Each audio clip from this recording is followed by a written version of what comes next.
What's up, guys, and welcome back to the next episode of the Fireside Lounge podcast. I am excited to be here today with our group of co-hosts. This is the biggest group we've had so far, so I'm very, very excited to get their opinions and their thoughts in regards to the topic we have today. But before we get into that, let's get into who they are individually.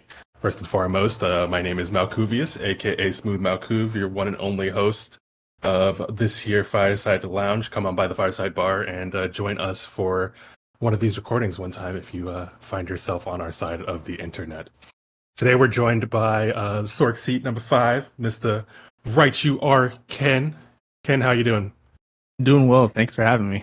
Yeah, man, it's good to have you on. I'm eventually going to get the rest of the freedom fighters here as well, one at a time, little by little. But we're good to have you here for sure. And next on the list, we've got resident rogue roller, Smokey. Welcome back, Smokey. Hey. How you doing? Still enjoying Rogue? Oh, I'm still enjoying Rogue. I'm still playing it. That's Trap Rogue. That's how much I still like that build. Oh, well, I guess I'm going to have to come up with another Rogue-esque name for you next time you're here. And new and improved, joining us for the first time as well, we have our hardcore host of the evening, Mr. Alien Flames. Alien, what's up, my dude? Yo, how's it going? It's a new day.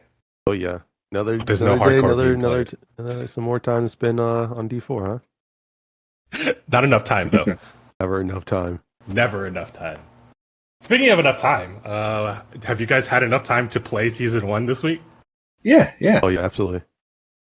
Yeah, got a decent amount of time for sure. Yeah, what level are you guys at right now? Just hit 55, and I was helping Alien with the World Tour, getting waypoints he didn't have yet. World Tour! Yep, very, very much appreciate that, Smoke. Just hit 65, actually. 65? Nice. Wow, you're grinding, my dude. Yeah, we do a little bit of grinding. Ken, where you at? A little bit behind everyone else, but slowly approaching 50. I'm about 46. Hey, I'm right there with you. I'm 48. All right, it's okay. We get there at our own pace, right? It's because we're sorcerers. Yeah, slow and steady sorts here. Yeah, Rogues kind of blow through stuff. They're taking it one singular mob at a time. I feel it. Hey, I light the entire hallway up. It still takes time for them to get crispy, okay? Got to preheat the oven, Exactly, right? Leave it at 350 for a while. But no, so Season 1 came out on Thursday. It was live at, I believe it was like 1 p.m. Central Time, so like 12 p.m. Pacific Time, something like that. But basically, it was out for pretty much the entire day. Though a Thursday release is a weird day for a big release. I mean, like you got majority of the player base had to be at work or something. I know I was trying to get little plays in there while I was at work. You didn't see me online if anybody asked. Ditto. Kind of felt like a release at time with like their fireside chat being Friday to give people time to actually have something to say to them or something kind of thing, Yeah, well, was the fireside chat ever actually scheduled to happen before the patch release? Because I don't think there was scheduled to be a fireside chat. Oh, originally. okay. Well, in that case, I could have sworn that the patch was the reason they decided to have one. Yeah, it wasn't a Okay, that schedule makes like a planned thing. It was like in a response to all the criticism, the feedback, which Right, came right. before the season started, but it was after the patch was released. Yep. I guess they it was decided to have that Wednesday. patch released 2 days ahead of time on the 18th instead of with the actual release of the season, which honestly was perfect. I enjoyed the fact that I got to play a little bit of the changes on my previous preseason character rather than having to just experience them all at once with a new character. Yeah, But it felt refreshing to like be able to like have a like just even a little bit of a pre-patch phase just to kind of get a feel for it, but also to like not have the login and like server issues that come around and lag that come around with like everybody also trying to download the patch on the same day. And I thought that was nice. Yeah, that's a good point. I actually didn't think about that. It's actually, as far as like transitions go, and as far as new patches being released, I think they have done a pretty good job, right? Like, Yeah. this is the second time they released something big, like patch worthy, and it's gone seemingly well as far as implementation of the patch. So yeah, that's a good point. Like I actually never thought about that. 2 days gives people enough time to like at their leisure download the patch and whatever before the big day comes. Yep. And I agree. I liked to be able to experience. It was definitely different to experience the patch before the patch. You know, it was like Yeah. it wasn't exactly the full extent of what we were able to test and limit test, but it was pretty cool just to see what was to come. You know.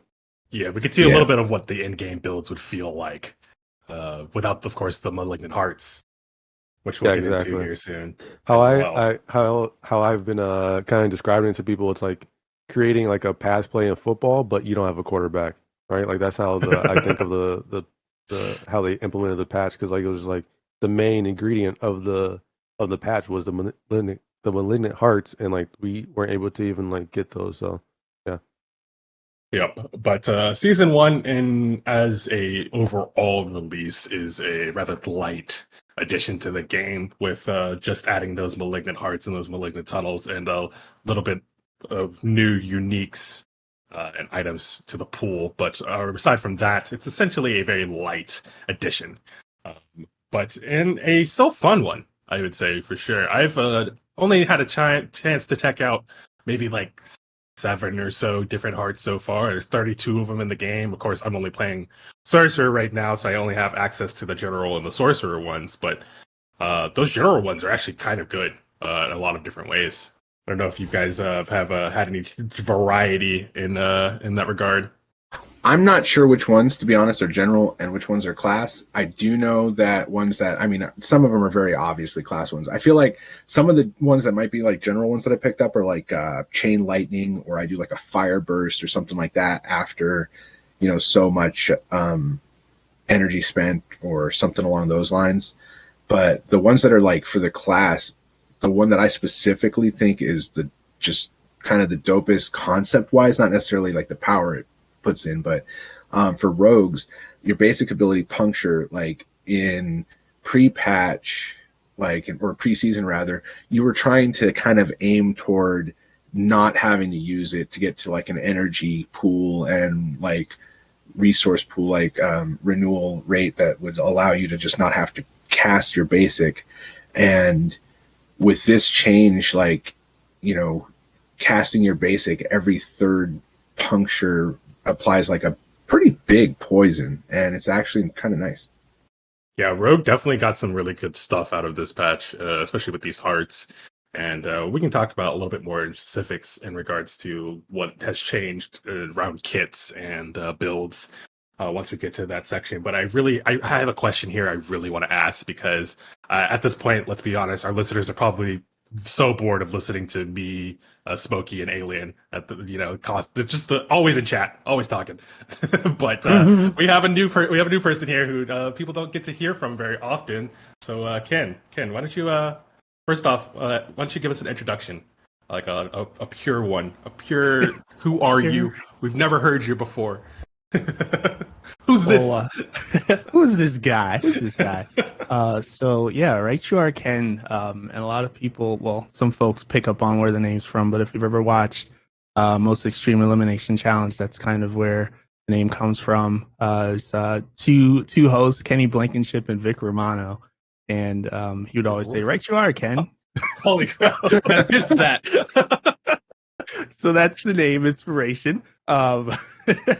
Variety content creator. Mostly play RPGs and first-person shooters, and been creating content on Twitch for 6-ish, 7-ish years. And yeah, my kind of inspiration to creating content was to raise funds for a lot of different charities, and being able to play games and either put my eyebrows up for shaving off, or playing with my non-dominant hand on the mouse and keyboard. It's always a fun time to be able to raise awareness and also be able to interact with folks from all over the globe. I've been playing Diablo. I started with Lord of Destruction on my older laptop years back, and that was kind of my first introduction to the franchise. But I kind of consider myself like a mid-core gamer. So I'm not like at the very novice level, but I also don't heavily min-max stuff. So I think my contributions today will definitely be from more of the not casual per se, but a little just the next level above casual. Like I enjoy game. I've been gaming for my entire life, pretty much, from NES. So just dated myself there.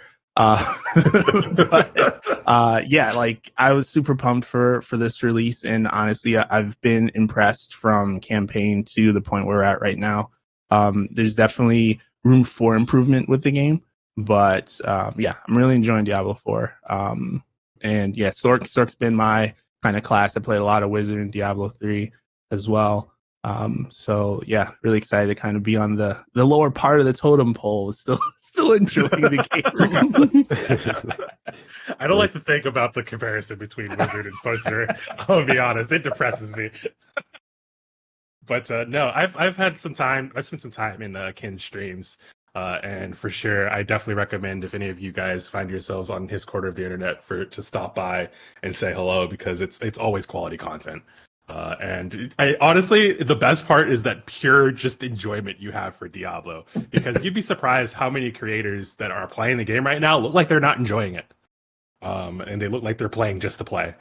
But I feel like that's just something that differentiates us from that side. Is everybody here, at least that I feel, is very much enjoying the game and enjoying the time that they are spending with Diablo as a whole. 100%. Definitely. Yeah. It's I'm kind of happy but also kind of sad that there isn't a way to really track how many hours I've put into the game so far. Because with like Steam launcher you can see time played. Well, I would be okay. Hit me. Actually, yeah, let me impart some knowledge on you right here real quick. I don't know if I want this knowledge. That's the double-edged sword I was addressing right there. Well, if you want me to stop, tell me now, because otherwise I'm kidding. we're going ahead. Floor it. D4armory.io. You can link your battle.net to it, and it will keep track of every character you create and how many hours you play on that character. Cool. I'm gonna load the page, but I'll get everything afterwards. I don't want the podcast to hear my reaction. Like, oh. But that's where I unfortunately have found how much time I have sunk into this game. I'm at 400 hours now, which isn't that much actually. In the span of time, if you think about the span of time that the game has been out for, but I say it's reasonable. It's respectable. That's a respectable number. I don't know. I don't want to know what you're at, Alien. I'm sorry. I just don't say anything. I don't want to say that. No. Let's strike that from the record. Just no. Yeah, Alien's our resident 17-hour streamer, so yeah, I tend to go long, hard and long. Your next tie-in name will be Top of the Morning. I like that. Yeah, I mean, I'm just armoring sometime, but just from my latest hardcore falling character, I think it was 145 hours. Nice. Yeah, you've been playing softcore for a while now. Yeah, since the last one, since my last rip on hardcore, I've just been playing softcore, and I think with that one from last season, it was around 300 hours from after the hardcore character fell. So yeah, we put some time in. Yeah, no, 100%. And okay, so I mean, like, I'd say that we're probably all close to that. Let's say like 300, 500 hour mark. Let's just put us all in there. It's just nobody has to feel bad. But no, it's been an amazing experience. Personally, I've said this literally every time we talk about Diablo, but I am having a blast, and I plan to still have a blast. I was talking to Gabby about it, and I was like, man, Diablo is a problem. She goes, why is it a problem? And I'm like, I'm having too much fun. It's like, why is it a problem if you're having fun? Well, eventually I have to stop playing Diablo, but if you never want to stop playing Diablo, when are you going to spend time doing your other things? Right. I think that's probably why I'm not as high as Alien this week, in terms of level. Because I've been doing a few other things other than just Diablo this time. I don't want to know what Alien sold his soul to Diablo. Let's be honest. He made a deal with Mephisto, dude. 100%. Yeah, I just can't stop playing, guys. I have no clue what it is. Be real. It's just I log in. It's the grind, you know. That's like I've been waiting for a game, honestly. Not D4 specifically, but I've been waiting for a game that I could just sink my teeth into and just learn and have a game where it has systems in place. Like even though we can criticize the systems for days on end about like if they're good or not, there are some like very well thought out systems that I just truly love getting into the weeds of, you know, like the min maxing of your piece of gear. Like you guys seen it, like when we group up, like it takes me a minute to go back out into the field because every time I get my stash full, I go through every single piece and like I just, and that's the joy of the game for me, is that like, oh, is this piece going to be good or not? I don't know. Is RNGesus with me this time around, or am I actually just, you know, a disfavorite to him? RNGesus has left the chat. Exactly. And then the whole like gambling and re-rolling, I'm just absolutely addicted to that. Oh yeah, that's when I got all those waypoints. Yeah, you were gambling. Yeah. And it's been with me ever since the beta days, honestly. Like when I first learned about the Oculus and the fact that I can re-roll affixes and stuff like that, I was hooked. That was the end of it. That was the occultist. You said the Oculus, and I started thinking about that new wand, and I just wish I had. Yeah, I don't know why I keep saying that. Yeah, the occultist. Yeah, no, I don't want to think about the Oculus. That wand is that new. It was so good in D2. It was so good in D2. Yeah. But that's beside the point.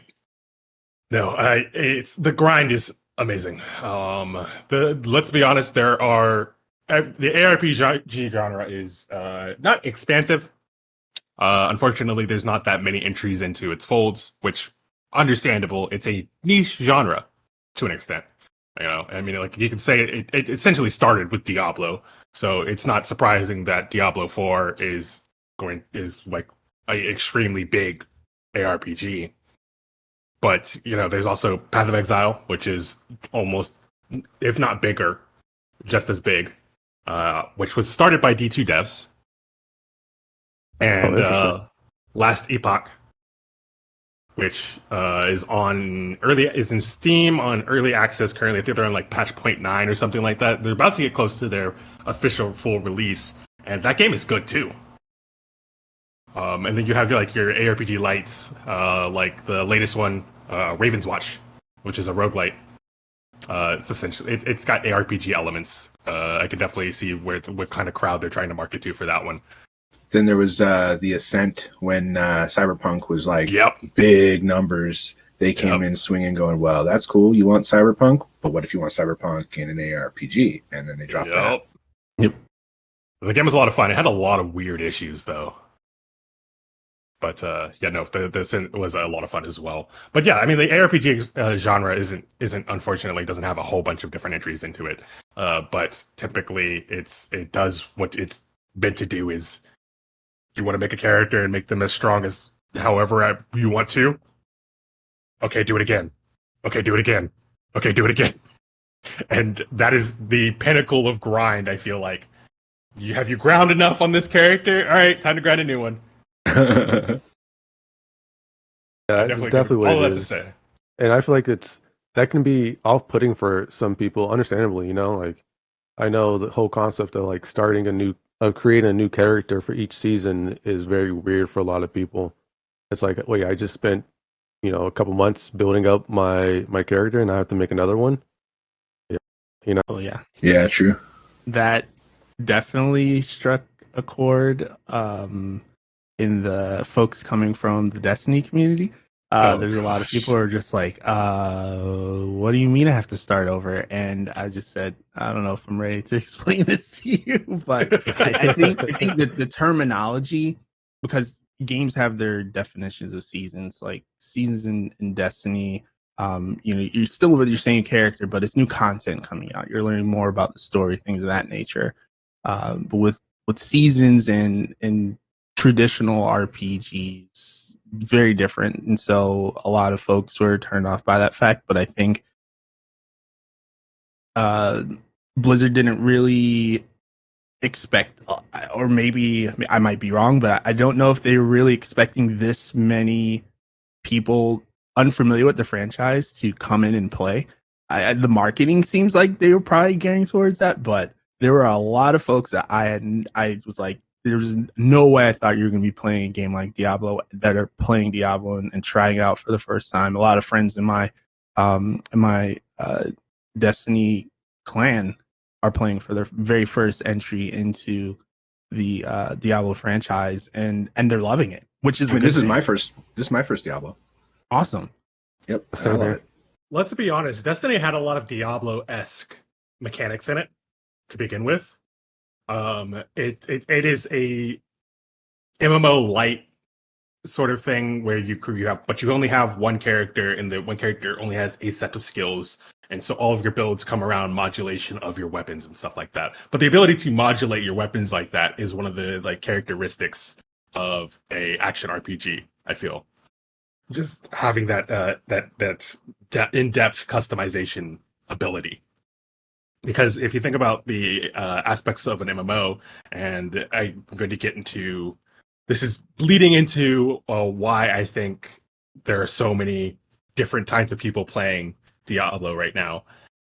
If you bleed into the concepts of an MMO, typically it's linear progression and all of that linear progression encapsulates skills, gear, equipment, everything is encapsulated inside of linear progression. And so you get better stuff, and it's fundamentally better. There is no question as to whether or not this is better. It is better. So equip it. And you just keep doing that until you hit level cap. And then once you hit level cap, it's just you just do end game on cycle to get materials or whatever to either sell on the leaderboard or stash and hoard. Right? And I feel like that's the MMO elements. And one thing we have to recognize in regards to Diablo 4 is they are trying to grab the MMO crowd here. And one thing that the MMO crowd is not used to is rolling a new character every time something is released. The idea, the advertising for Diablo 4, I feel like they just said, put it on everything. I want to see this game in my sleep. Yeah, they really went hard with the marketing from, the KFC, getting codes for the beta, and then getting skins, and then even with the hardcore deaths, they had like Megan Fox advertising like your last will as your character. I know that there were definitely canned messages, but there were some folks like Dr. Lupo who she actually like recorded something for. I don't know how they pulled that off, but either way, there was definitely trying to get some mass appeal to the launch. And in this time, it was about 10 or 11 years between Diablo 3 and 4. Social media has just changed the landscape of marketing and advertising. And so having these pockets of different platforms where you can push out like bite-sized ads that don't really feel like ads, but people still seeing it. I felt like it was definitely had an impact on people's interest in the game. And then if they saw other folks playing it in the beta, that really drew a lot of folks into wanting to purchase and play as they are currently. Yeah, and then they had a great drops campaign. Yes. I think that played into it a lot. So when I was playing Escape from Tarkov, their drops campaign was like the biggest event of the whole year. Like there were content creators that like were able to pay for like a house off of the numbers that it does because of like the rarity of loot in that game and just the prospect of getting something. And so with this being like cosmetics and whatnot, I think that was great because one of the things the game doesn't have a lot of pre-season is like cool looking cosmetics. I mean, there are a fair few, but it's not anything like you would expect like deep into the game or anything. And so I thought it was cool that the drop event really tied that in. And then there was like, mounts and other things you could get. It was pretty cool. Yeah, What's I like honest? their... Sorry, go ahead, Mel. No, go ahead. Go ahead. I'll cover it in a second. It was just fluff. I think it was really their structure to that launch as well, because I've participated in other games that have like watchable drops. But Right. having a new character or class, except for like I think the first week where they had it was Rogue and Necro, I think was in the first week. Every week there was drops that you could earn for those particular classes. I think that structure is really good because typically it's just like a very blanketed drop. Yeah. But having that where and I kind of built into this with my stream. I didn't do it until like the third week, but I was like, I'm gonna spin up a new character to kind of showcase the drop that that person would be able to get for the week. So I like created a druid and I created a barb. And then I had a rogue as well. And so That's they're dope. able to see that and have like the visual, although you couldn't really like see it unless that was in my inventory or wardrobe. But like that was a great way to get people to watch and kind of see how you're going through and playing the game. Hopefully they're gonna find some other way to incorporate that later on, like maybe on the like maybe seasonal drops. So like every new season there drops. But yeah, that felt really good to have that as an opportunity for not just the watch hours, but every 2 gifted subs, you're also that's where you got the unique mount. So Yep. That was a cool yeah, mount super too. cool. Yeah, definitely. Yep. I was just gonna say, the one of the reasons why that drop campaign probably did so well was because the in-game cosmetic store is filled with garbage. You're not wrong. Although the price point is still high, but this I was shocked to see the skins they dropped in the shop. I very close to pulling the trigger on one for my Sork, but That sounds like grade A copium to me. every week that I launched the shop and I was like, these are hot street trash. Like all of these are doodle butts. But then this season, the seasonal ones were like I forget the specific name. I have to go look it up. But for each class, there's like a almost Lilith styled skin. I know it's like what $25, but I like those plus the emotes that they have. Those look really cool too. I was But surprised at how much good stuff is actually on the battle pass, Right? cosmetic wise. Yes, like if you're a that person too. who enjoys cosmetics, it's a good Me. battle pass. I'm like scrolling, like, when am I gonna get that? When am I gonna get that? Literally Yeah. me. There's our season pass. It's really good. Like if you ever like just look at them, it's just like there's just so much detail involved, and you can tell that the artists who made it really spent some time, and I can just literally just see the passion of the person who made this, and it's just really cool. Yeah, like for rogues, I know daggers wise, there aren't a lot of cool looking ones, and I was using like one that had like this twisted 2-piece of metal blade thing that looks like a cultist blade or something. And man, I was waiting for that dagger to unlock in the in the season pass because it looks cool, and rogues don't have a lot of cool daggers. Yep. So I mean, that's definitely one of the good things about season 1, right there. You know, if you like those cosmetics, and they are pretty hot. You know, it's a nice pass to get. Even the Not shop sponsored, seems by the way, improved. but we could be. But with that being said, they do need to upgrade the shop. The shop is kind of disappointing. They did have a cool armor today. Alien and I were talking about the Spectre armor. It's like green, kind of ghastly ghost translucent. Oh, is it for every class? It's a horse armor. Oh, Yeah. More Barding or whatever they call it. Yeah, it's like the Spectre horse skin, but it's the mount armor. Yeah. It's really sick. It's like a saddle, but it looks like that horse. It's like to pair with the Spectre horse. Yeah. Okay, I might have to check that out. Yeah, I might. You know, we all got that platinum from the past, so. She's got me spending. But yeah, so pass +1 right there. What else? What else you guys got for the season so far that you guys are enjoying? I've really liked just like the little malignant tunnels that they had talked about, because they're longer than a seller, but like if you're not trying to do a dungeon right just then, it's nice content. Because I feel like sometimes just in the natural flow of the game, or even if you got to like AFK for a second or something, I don't know.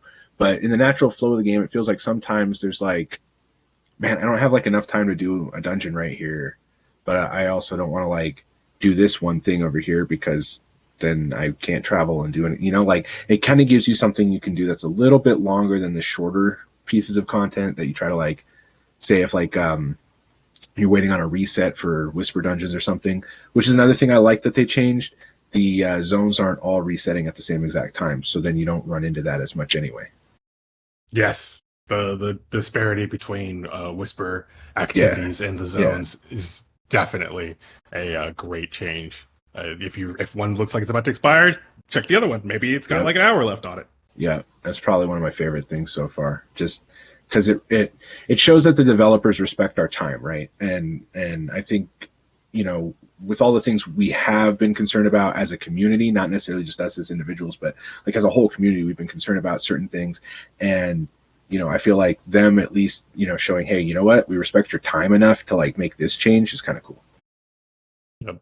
Now, on a scale of 1 to 10, how much would you say the tunnels resemble a colon?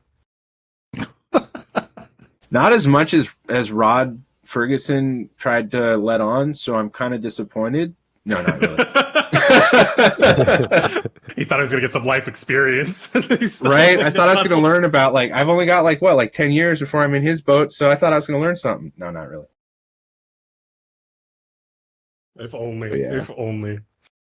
But yeah, Ken, what about you? I know that's you haven't had much time to play so far, but from what you've enjoyed so far, is there anything in particular that's caught your eye? The variety in the cage hearts, when you get those, the kind of mix and match that you can do with the jewelry. I'm kind of happy that they did limit it just to jewelry and not armor or weapons, because my analysis paralysis would definitely kick in hard. So having it just limited to those things is really great. And what else is really like stuck out this season? Also, the kind of the progress that they have you go through with the chapters.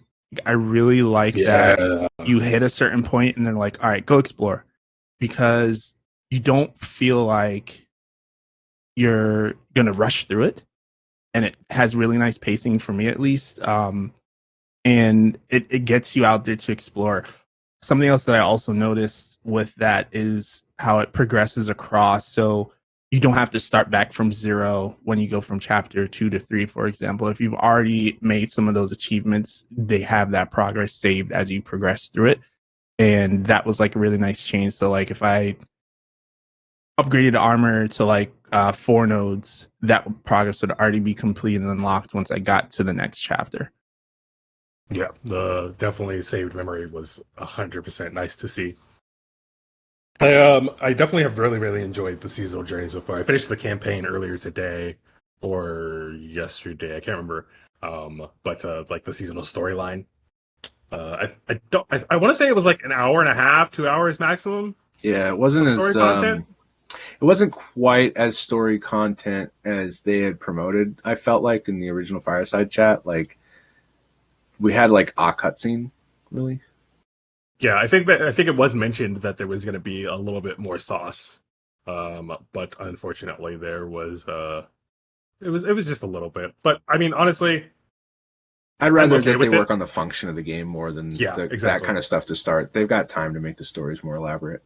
Yeah, and I mean they have mentioned that we're going to get full-fledged expansions, so Right. I'm perfectly fine with the seasonal storyline being short and to the point, and then just letting us go about do whatever we want.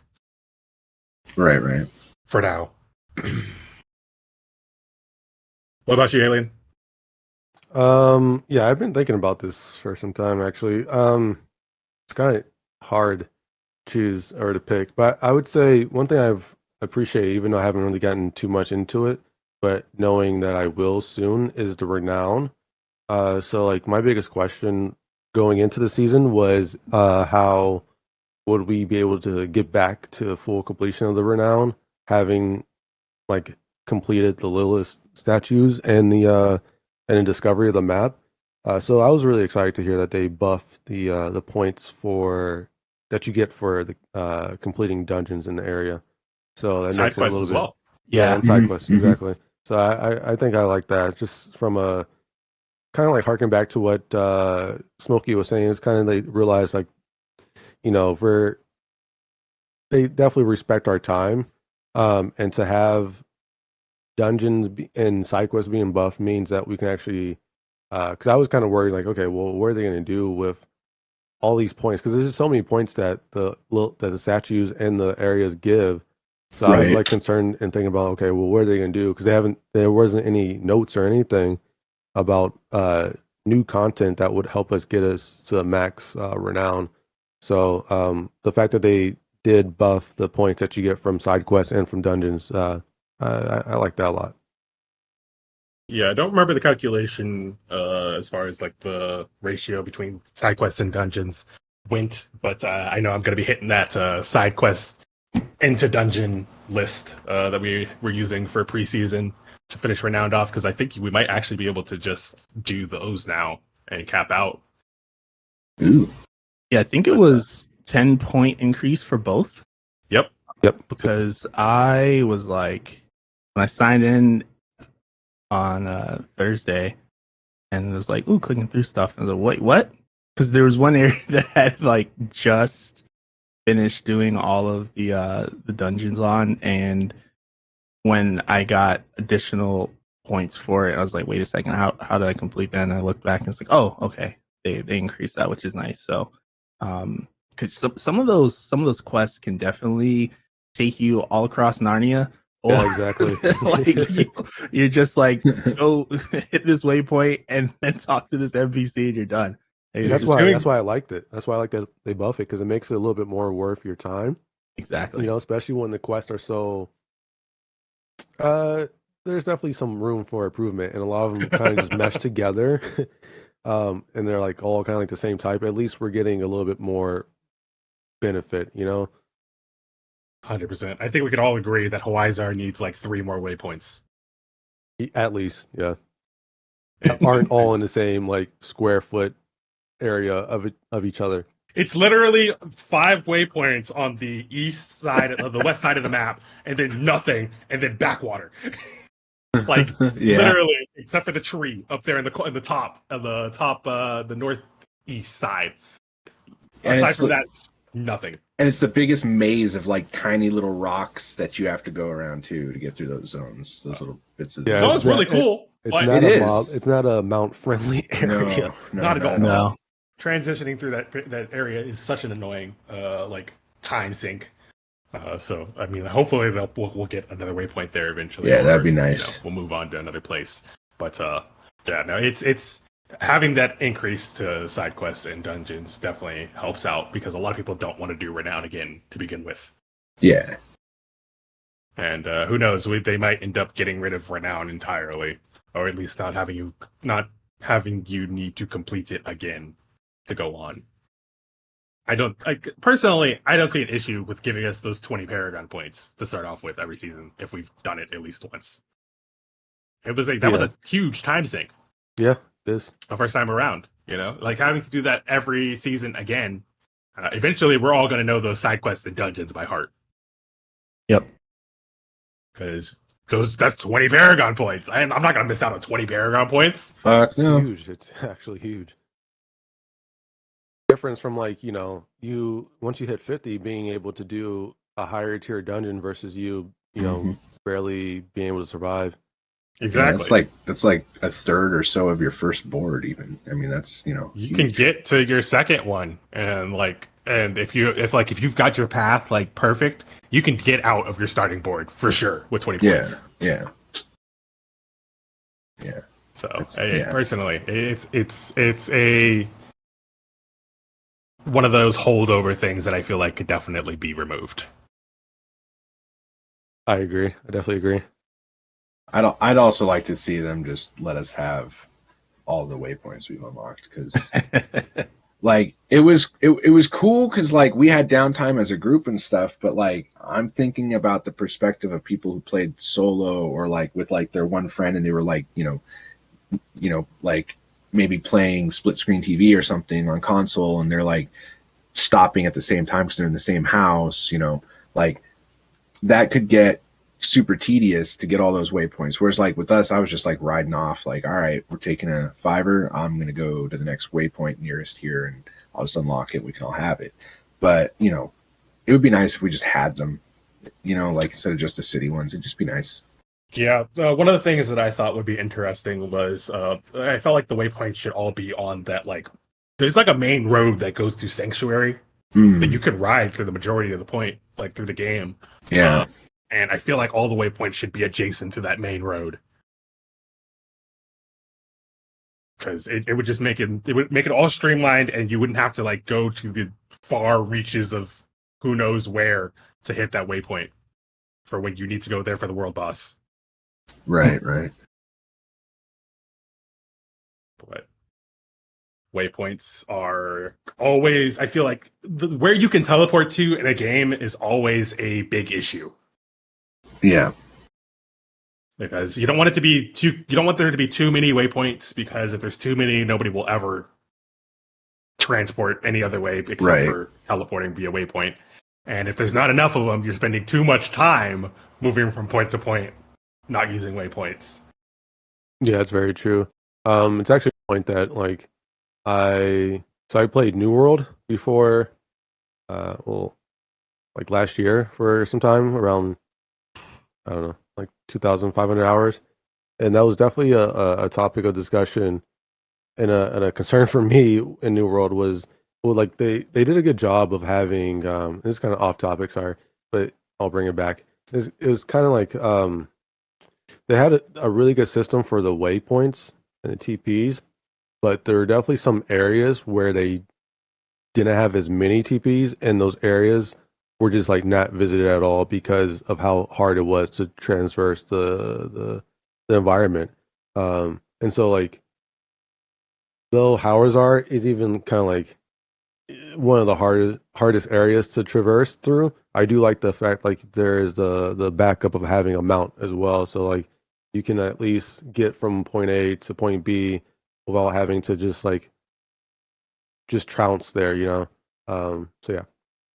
It was just like something that just popped into my head. I was like, oh yeah, I did play New World, and I do remember like there was points where it was like, well, a mount would be really cool here. There's not another waypoint for, our waypoints were just like at opposite ends of the area. It was just like hard to get from one mission to another mission. So I 100% get you. I mean, like Destiny has an issue with that. There's not enough places to teleport where you can land on a planet in Destiny. You have to spend like 5 minutes on your Sparrow getting anywhere. Which the Sparrows are fun to ride, so it's not that big of an issue. If the horses in Diablo were more like Sparrows, I feel like it would be a lot more fun for sure. Like, why can't I do a kickflip on my horse? Or at the very least, just kick through a bone barrier or something, because I feel like getting stuck on these little things when you have a horse is like, what am I on a horse for? I'll just kill everything on my way to where I'm going.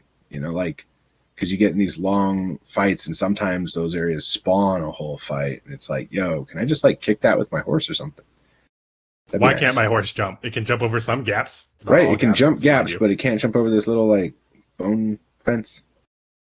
Yeah, it's definitely one of the weirder implementations in the game, and I feel not even to mention the speed issue between mounts. Yeah, that cooldown needs to get reduced in the world. That is the very cooldown needs to not exist. It just doesn't need to exist. Like if I get beaten off my horse, sure, give me a 15-second cooldown. Whatever. True. But if I just accidentally get off my horse, I should not have to walk for 15 seconds in shame. I feel like with one exception, if they could change it zone based, I think in the PvP zones, I would very much like that to not be a thing, because then anybody could just be like deuces because they don't want to fight, and it's like, yo, what are you even here for? You know what? That's probably why. I think that might be why. So if they could find a way to do a split implementation of that function, I'd be totally down for no cooldown like outside. But I mean, just even a lower cooldown until they couldn't would be fine, because there's got to be a happy medium between PvP and PvE. Yeah, no, I 100% agree with that. I think, though, as long as there's no loading screen between the PvE and the PvP area, there won't be a way for them to do that. Yeah, that's true. But True. Now that you mentioned that, that 100% makes sense for sure. Yeah. It'd be the equivalent of giving everybody the Hearth Pally bubble, like in Warcraft, you know, like, haha, can't hit me, and I'm going to just go to my innkeeper now. Bye. It'd be like that. And you already can't hit anybody due to the lag in PvP areas, but there's a lot of problems in the PvP areas that we could go into. But PvP friendly is one of these things that we're not going to get into. We already spend too much time doing a butt ton of stuff for downtime. And one of the things I definitely want to cover is the increased time it now takes to level up due to the EXP nerfs that went across all tiers.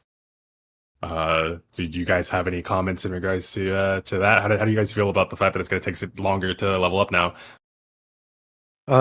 It's kind of interesting. I feel like it's like we know that it's definitely we're getting less XP, but for some reason it doesn't feel as such, you know, like, and maybe the XP drop off comes in mid game, but I definitely feel it. Like, I think the group XP is just maybe that's why, because I think last season I played as solo, and then this season we just been grouping up a lot.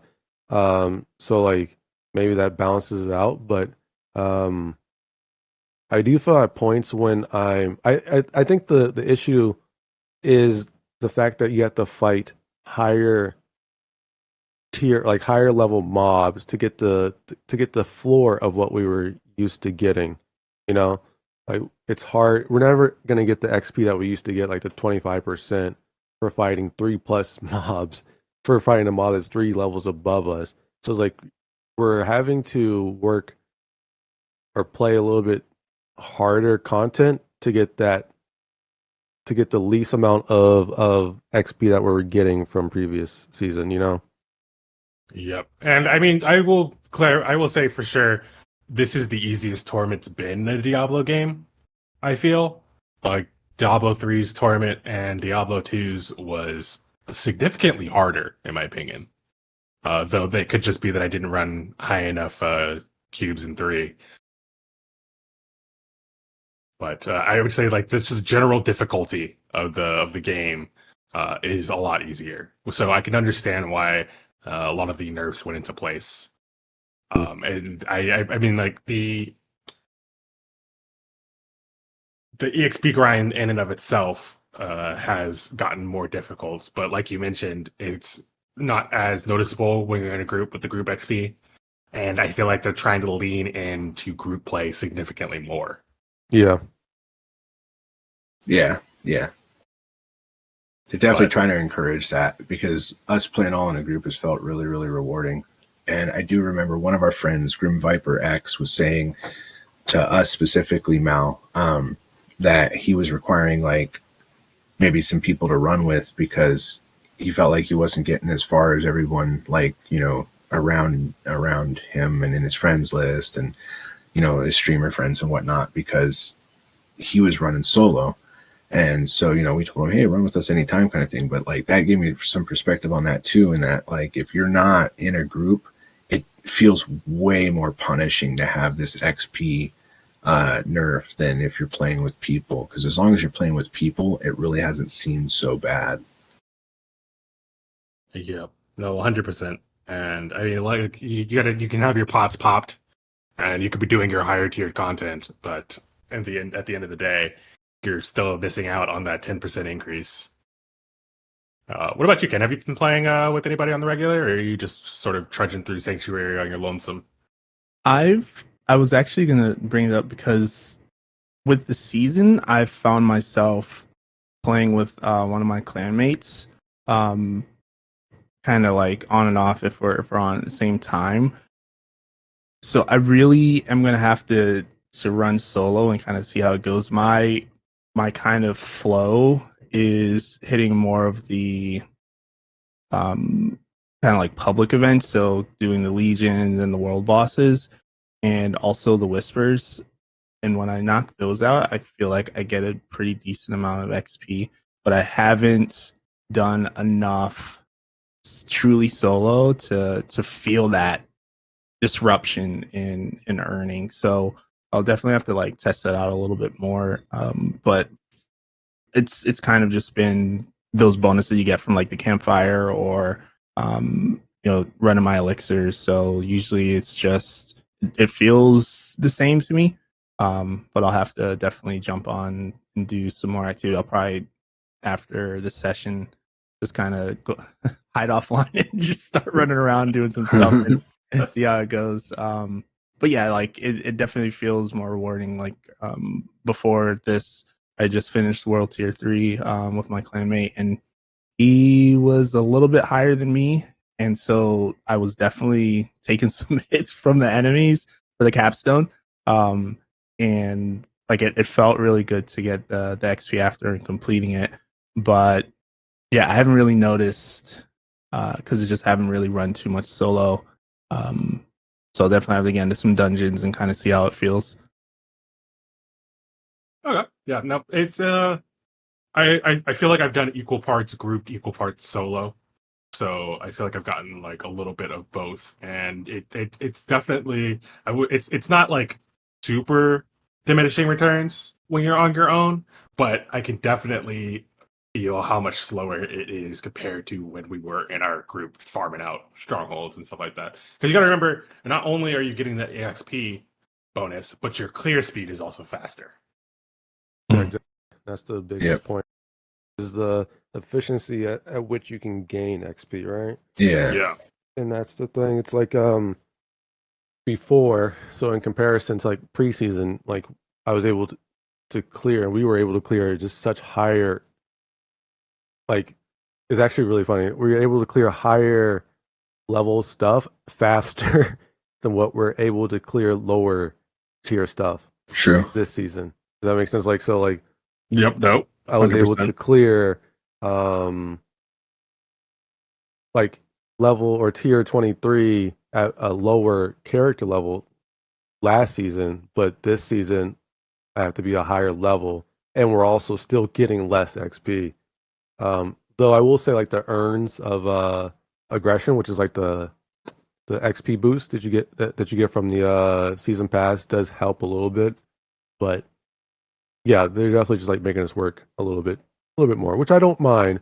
Because I'm starting to see the bigger picture of like, okay, well, once you get to 50 and once you start getting the hearts, you actually become a formidable opponent for these for the higher tier content. So I can see, but it's definitely like the leveling, like when you're first starting out, it's it feels bad. It's a humbling experience getting whacked by well, I ran to the butcher at I was level 8 and he was level 6 and he's just wiped the floor with me. So yeah, it's definitely some humbling experiences, but yeah. Oh no, dude! I've seen the butcher 3 times now since season 1 started. 1 time in a group, and then 2 times solo. Both times solo, I fresh meat, bro. Put me on that hook. Like it's over. That 1 time in that group when I think it was with you and Smokey. I think we ran into the butcher that 1 time in a dungeon, or at a stronghold something. Or Yeah, we yeah. were doing something, and we ran into the butcher. That was the only time I have beaten him so far this season. Yep. And even then, that took a while. It Yeah, did. it It took a did. while. That's actually the only one I've seen. Did we see him twice? Did I think about it? We did see him twice. Did we? Never mind. So 2 and 2. Oh yeah. Okay. I don't know if Yeah. you guys are running with me. I have this like insane luck to run into the butcher a I lot. really do. Well, Like, you it's have actually that crazy. ear trained for him this way. Yeah, it's the music. Fresh It's the meat. music cue. Fresh meat. No, but he's definitely significantly more deadly this time around, which I'm here for. Yeah, same. I like it. Yeah, yeah. You guys got anything else critical before we move on to the next topic? I think Ken had a point about gem drop rate. Yeah, this is just me hypothesizing, but it seems like I'm not getting as many gems as I was preseason. So, how much time did you play after you hit World Tier 3 compared to before? I have not stepped foot into World Tier 3 yet. So Okay. That's this where all is those just gems are. solely okay. So it's there. Okay, good to Yeah. know. Yeah. The Because drop I feel like rates my of bank's pretty full. yeah, the drop rate of literally everything is like so much greater in World Tiers 3 and 4 than World Tier 1 and 2. Gems drop so much more frequently. Once you can get to the point where you're dropping regular gems and flawless gems, because I think it makes sense when you think about it. You're basically adding to your gem pool as you level up Yeah, because more types of gems can drop, that and is you true. never lose the ability to drop the other types of gems. Yeah, that's a good point. But I still felt like, and I don't know if maybe they made this change during the season, but I felt like preseason, even in World Tier 2, I was still getting a lot of the lower tier gems to drop. Like I'm trying to find some rubies right now, and I'm just like, where are they? And Okay, I will agree with that sentiment specifically because I am also looking for rubies and can't find any. So no, I can. Maybe they did stealth drop, like stealth nerf the drop rate for gems, and we're all just sniffing copium, and Skin's over here like, wait a minute, it's like my source ratio of said rubies is tingling. off. Yeah, it could be too. The algorithm they use to generate that RNG could be like really not hitting rubies or not hitting a specific thing. Because I feel like the gems I've been using, which are mostly topaz in my weapons and stuff, and whatever that orange one is. Isn't orange topaz? Okay, then whatever that green one is with the Emeralds. topaz, Emerald. emeralds and topaz. There we go. I've been using those two, and I've I got feel like those are the ones that tons. drop the most for me. That's why I'm saying I think maybe the algorithm is just not Yeah, hitting certain that could gems in definitely the be it. pool. Yeah, Yeah, But it's yeah, like nope. the only slot that's empty in my stash right now. It's the ruby slot. I've got skulls, I've got topaz, I've got emerald. Skulls are sadly useless this season. I feel like topazes are useless most seasons, but I'm honestly not sure if any builds use topazes in I do. game. I do Death Trap Rogue, but that's because I have to be in the center of things, and if I get Oh, stunned, do you I need use to it get for out of crowd them. control duration impairment down? Yeah, Okay. it's for armor only, not for like weapons or anything like Gotcha. that. Yeah, Okay, so that makes sense. yeah, it's about the only thing I can see it used for is if you are a rogue, because you don't have as many like. I mean, you do have things to get out, but then you have to come back in, and then it's just a whole thing. What are the white ones called? Does anybody remember what the white ones are called? Diamonds. Diamonds. Yeah. Has anybody used diamonds like regularly? Does anybody slot I used diamonds? to use them on my barb before they messed up my bleed build, but that was I preseason. I used them right at the beginning before I found out resistances weren't working. Because they're what are they? They're on armor. They actually do not remember what diamonds do. Well, on Barrier jewelry generation. they increase your resistances, and then armor Barrier is barrier, generation, and then Yep. weapons ultimate. Yeah, yeah. I feel like barrier generation would be good for sorcerer or something if it wasn't for the fact that barriers don't scale off of your max HP by nature. Mm. Unless they say otherwise, it's all base X HP, which is interesting. But Yeah, barrier generation is the one stat I'm still. I want to try to build a rogue build around it, but doesn't seem worth it considering that it's really hard for a rogue to get barrier. barrier For also different doesn't like, last classes, compared to but I very have long. barrier a lot in Death Trap, and I don't know. I'd have to look at it specifically why I get a lot of barrier for that, but It doesn't last very long, also, which I feel like is an issue. It's like yeah. what, it's like 2-3 seconds usually. Yeah, it's very. So having a bigger barrier in a Yeah, lot that of would be cases really nice. doesn't make that big of a difference. Yeah, it'd be nice though, like to have a bigger one, like if it's scaled off of health, like as at the max end or whatever. Yeah. Like you're saying, it doesn't. That would be nice. Yep, it's a weird stat for sure, but I mean, who knows? There's room for improvement on a lot of things. Maybe that's one of the things Yeah. that gets touched. Just give me the barrier the butcher gets when he's about to die, and then he finally kills me. You know? That barrier Just give is me so that barrier. huge. It's like the barrier of all barriers. It's his It's a whole life bar and over a again, half of barrier. right? It's Like, come so much on. barrier. I'll take that. There's a conditional for that barrier to activate, and I just don't know what it is yet. Mm. I still don't know what it is. I have to do more testing on that, but that means I have to survive the butcher for a long period of time. And I feel like the butcher is probably tired of killing sorcerers at this point. I don't know. It's always fresh meat. He's just trying to for getting food for the pot. But in that regards, what are you guys playing this season? What's we had those very pointed introductions, but maybe your builds have changed. Yeah, no, I'm playing Rogue again this season. I'm full meted out with the poison build right now. I did start off trying to explore a bit, and I think I'll reapproach it once I hit 100 with this character. And that's like a cold conceal build. And it was quite weak, I would say, with the early content. So I kind of just swapped off of that and just went back into poison. But it's a little bit different than what I ran last season. So doing that because I'm not running Dark Shroud, and in place I'm just running poison and poison trap and shadow clone. So it's a little bit different from what I ran in preseason. But yeah, my long-term plan with this character is to make cold great again with Rogue. So, I would say freeze is cold damage. Like chilling in general has like the best CC with freeze, and it's really really good on specific things, which I guess is a balancing out just naturally because it does literally nothing essentially against bosses. Their stagger bars are so big, and the instances of freeze themselves don't apply that much stagger. I Right. think Immobilize provides the most stagger. But yeah, I noticed it's definitely it's good for, and this was my thinking behind doing it was that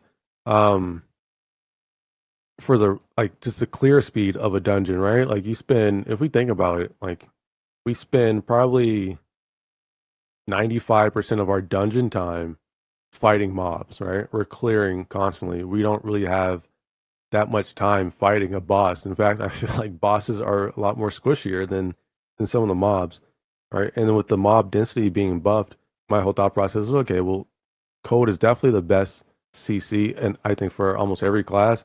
So how can we build around that? But I've also have realized like the code for Rogue is probably one of the weakest for the class, like of all the classes, where you have to like do a lot of work just to get a target frozen. Where for like, especially in comparison to like Sorcerer, you guys can just freeze almost instantly, like apply that freeze. But for like Rogue, it takes a while for that freeze to build up, and by that time you're either already getting CC'd yourself, or you have to reapply the code or chill again. And so it's one of the reasons why I stepped away until I learned more about how I can try to apply more chill to a target faster. Like you would need the boots for that to work really well, I would think. The legendary boots that apply the frozone effect to the floor. Yep, there's a couple things. And that's what I think the code can be really powerful. It just requires a lot of setup, right? Like you need you need the boots, the Penitent Greaves, Fist of Fate, Frostburn, which is a really good unique for rogues, but that again requires you to get those, which means you have to rely on RNG. Where like other builds are just a little bit more easier to run. Like poison build, you don't really need too many aspects for it to be good. You know, like you can just spec into it and you are automatically powerful. I feel like the same thing applies for Shadow. Yeah. I kind of wish more classes had that, because rogues definitely do, where you can just kind of do stuff and it hurts. And other classes are like, man, I'm over here doing all this work and I scratched his pinky. especially like druids. I mean, like they level up fast. Their power scaling is slow. That's like the whole thing of the class because they explode exponentially in the end game. True. They do all like have like 3. Yeah, that's true because the druid is up there with rogue in terms of like a bunch of different specs are S tier for endgame. Yep. Yeah, I would even argue that druid endgame is better than rogue. I think it kind of just goes back and forth into what build and how and what you're focusing on for endgame. 100%. Right. 100%. And I mean, like as far as that goes, the top of the charts, I feel like is just going to be these weird interactions between skills. So it's going to be a lot harder to really differentiate. Because you could say like, oh, this class is number 1, but it's like, are you taking into account all of the things that may or may not be broken? Yeah, exactly. Like that's what made like Barb so strong was some things were just so broken with it. Yep. Well, what about you, Ken? What are you playing this season? So I am exploring the icy side of the sorcerer. Doing some ice shards, and I was testing out Inferno, but I don't know if that's my jam. I actually nice. Not long before I swapped over to Deep Freeze, and although I feel like May from Overwatch, like, it is. I love that I can reset all of my other abilities as I go into my ultimate, and then kind of come back and say gotcha and just free some more folks. So I'm gonna be messing around with that a little bit more. But my eternal sorceress is Arc Lash with unstable currents. So definitely in a different direction, going from like more up close melee to range with the shards. But I'm really enjoying it. And yeah, looking to dive into it a little bit more and see how my Paragon boards will develop once I hit 50. Yeah, and I really wanted to talk to you, especially since you are playing Sorcerer, and get your feelings for the class in general, because you haven't had a chance to play any of the other classes yet, right? Or have you? I've actually on my Eternal, I have one of each except for Necro, and they're all just over like they're 30, so still very early in the game. I haven't fully developed out their skill trees yet. But that was kind of just to get a feel for what I wanted to do when the season started. But I haven't put too much time into them. I think my runner up after Sork would probably be Druid, with Rogue like very, very close behind. I think for me starting as with Arclash, because I was so used to melee, and being up close, which is typically not my style. Rogue, I definitely had to adjust because that was my second character afterwards, and so I was doing penetrating shot because in most of my FPS games, I love sniping. So I was like, ooh, this will be pretty interesting. So it was definitely an adjustment to like position myself properly, and get used to it. But it's still a fun class. Like I really don't have anything negative to say about all 5 of the options we have right now for classes. And I like that there's so much variety with the builds. But I'm still loving the Sork. So I like to hear Sorcerer Supreme. Even though we're the worst class, let's go. Quote unquote. Ride or die, baby. No, it's I was talking about to a friend the other day about it because they specifically came up to me and they were asking, "Why do you do? What you're a masochist? Why are you doing this to yourself?" And I was like, "I am not a masochist. First off, thank you very much. I just personally, Sorcerer has the best animations, in my opinion. The like elements, conjuration of elements is always so cool, and let's be honest, the druid character model is not exactly the greatest thing on the ice. So not only do I get to play as a elemental catastrophe, that's my title, mind you, but I get to look good doing it. So, and we were talking about it before the recording, but the animations as you level up the skills for Sorcerer just get more eccentric and explosive, and I just love that. I can't put it down. I was playing Ice Sorcerer for a while, just to start off with, because I was like, you know what, let me check it out. It's the best build in the game, for a sorcerer at least. Let me check it out. So I was like, oh, okay, I get why this is the best build for sorcerer. It flows nicely together. The mana management is so much better when you're using those spells. Their freaking K passive is like one of the best worded key passives in the game, in my opinion. And the like synergy between their skills is just so much better than the rest of the trees. So I definitely understand why it is considered the best sorcerer build and how it played, with the way it plays and stuff like that. But there's just nothing that beats setting an entire room on fire. I'm glad I'm not dying when I can't see through your firewalls. I mean, wait, what?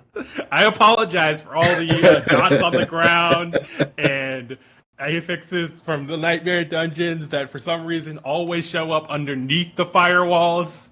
You know, I can't help you there, but I'm telling you right now is all these monsters about to be barbecued. You know, we're gonna put them up. We get a little salt, a little pepper. You know, get a little sauce. We're gonna be straight up. Put it up. Close the door. Don't come in for 5 minutes. Everything will die eventually. And that's where I'll be. That's where I will stay till I die. But yeah, it's I feel like since the nerf, a lot of the different variations of the classes have gotten a lot closer in power, and they did mention even in the campfire chat that this was the intent, which it sucks because you'd rather see the other things buffed, right, than see the good stuff nerfed. But at the same time, that's the easier implementation, right? Is to nerf the stuff that's stronger. Yeah, definitely. And I'm not going to justify it because that's not my job. My job's not to justify their changes. All I can say is that I'm okay with it personally. You know, maybe that's due to the nature of the fact that sorcerer was weak to begin with, but I like the fact that my firewall sorcerer did get a tiny little buff. Little tiny, like if you look real close, you could see that the chart, it went up a pixel. Just one pixel? Just one pixel. Hey, I don't get greedy, okay? I'm not greedy. But we'll take those. We take those, exactly. But in that regards, I did want to talk a bit about patch 1.1.0, which did release on the 18th, right 2 days before the season release. And I guess a lot of people have claimed it as the most questionable / worst dev patch in history. That may or may not be the title of the YouTube video I did on it. Don't ask me. But I wanted to get you guys' opinion because I've said mine multiple times, and I still agree and would say that it is a really weird patch. A really weird patch. But I'm not gonna say anything else. I want to hear what you guys have to say. Don't all speak at once. I think, like, in terms of the changes, Rogue, I think the one thing they did, like, kind of nerf that I think is important and kind of needed to be addressed was how much they heal. And I know, like, everybody's kind of healing got docked a little bit, but Rogues just passively get, like, with one talent max to 3, like a passive, they get heals off of that talent for crits. Every crit they do, they get 3% of that crit heal. Well, I mean, if you're like critting for like 200k in endgame, then you're healing for like basically your health pool when you crit, and you're critting multiple things, especially like Death Trap Rogue. You're bringing everything into it, and you're hitting them all really hard at one time. The Twisting Blades is twisting around you. Like, stuff's getting hit really hard. And when I was playing my Barb before I was playing a Rogue in preseason, he had a build that was designed around healing himself along with bleeding things, and his sustainability and his healing was so much worse than a Rogue. Like, and a Rogue wasn't doing anything actively to heal where the Barb was, and the rogue's just like walking around smacking stuff, like just like healing itself. And so I feel like that change has made it a little bit more interesting to play. Like you still heal sufficiently, but you can't just like run through everything and run into like these huge rooms and just fight it all at once, because the harder you hit, the harder you get healed. So it doesn't matter, kind of thing. And I feel like that's made me be a little more patient with my rogue, and I do enjoy that. I like that change. The only healing sorcerer has is, and correct me if I'm wrong on this, Ken. I think I built every single sorcerer variation, but I'm pretty sure warmth is the only healing sorcerer has built into their tree. And that skill only heals 0.9% of your maximum life every 1 second for each nearby burning enemy. Yeah, It's got Oh, wow. 3 conditional modifiers on it, and it's only 0.9%. Wow. So I don't think there's anything else out there really. The To barb only hear has that to do is a little 2. saddening. Like the barb's got a rend and then rupture, and the rupture will heal. But technically you can rupture without that and heal. It's just less. But I mean, yeah. So there's only like 2 conditionals for the barb. But still, it's not passive, that's for sure. Yeah, And you have to generate the count- rage to even do it. So there's that. Yeah, I mean, you could say that it's okay because it's a passive healing as far as Mhm. warmth goes, but it only counts. First off, it only counts nearby burning enemies, not every burning enemy. Right. If they're burning, that means they're dying, Yep. and it's only every second. So unless that you're taking forever to kill them, you're probably going to Right. get 3 ticks max. Yeah. So that's more like nice sustainability on a boss, but how often are we really fighting bosses versus kill 3, caged things, or kill like 3 super elites, or go unlock a bunch of prisoners, or, versus actually having to fight a boss at the end. And what about? I know Druid has. Oh, I'm sorry. There is other healing. There's Flame Shield. Flame Shield does heal you for 50% of your Okay. missing health when you use it. If you take Shimmering Flame Shield, Okay. so there is That's additional some, healing, but you but can't heal the it's- max yeah. with it. Yeah, that's the thing, is a rogue literally just hits stuff and could heal to max easily before. Now it's like I use more potions. I'll put it that way. I definitely feel it. Yeah, and I mean, I guess the idea behind the lower healing on Sorcerer is probably due to the nature of the class expecting to be further away from the fight. But Yeah. that's not really possible in end game content. Things Right. move faster than you, so Right. I don't know. I'm not entirely sure why I feel like every class should have similar healing capabilities, except for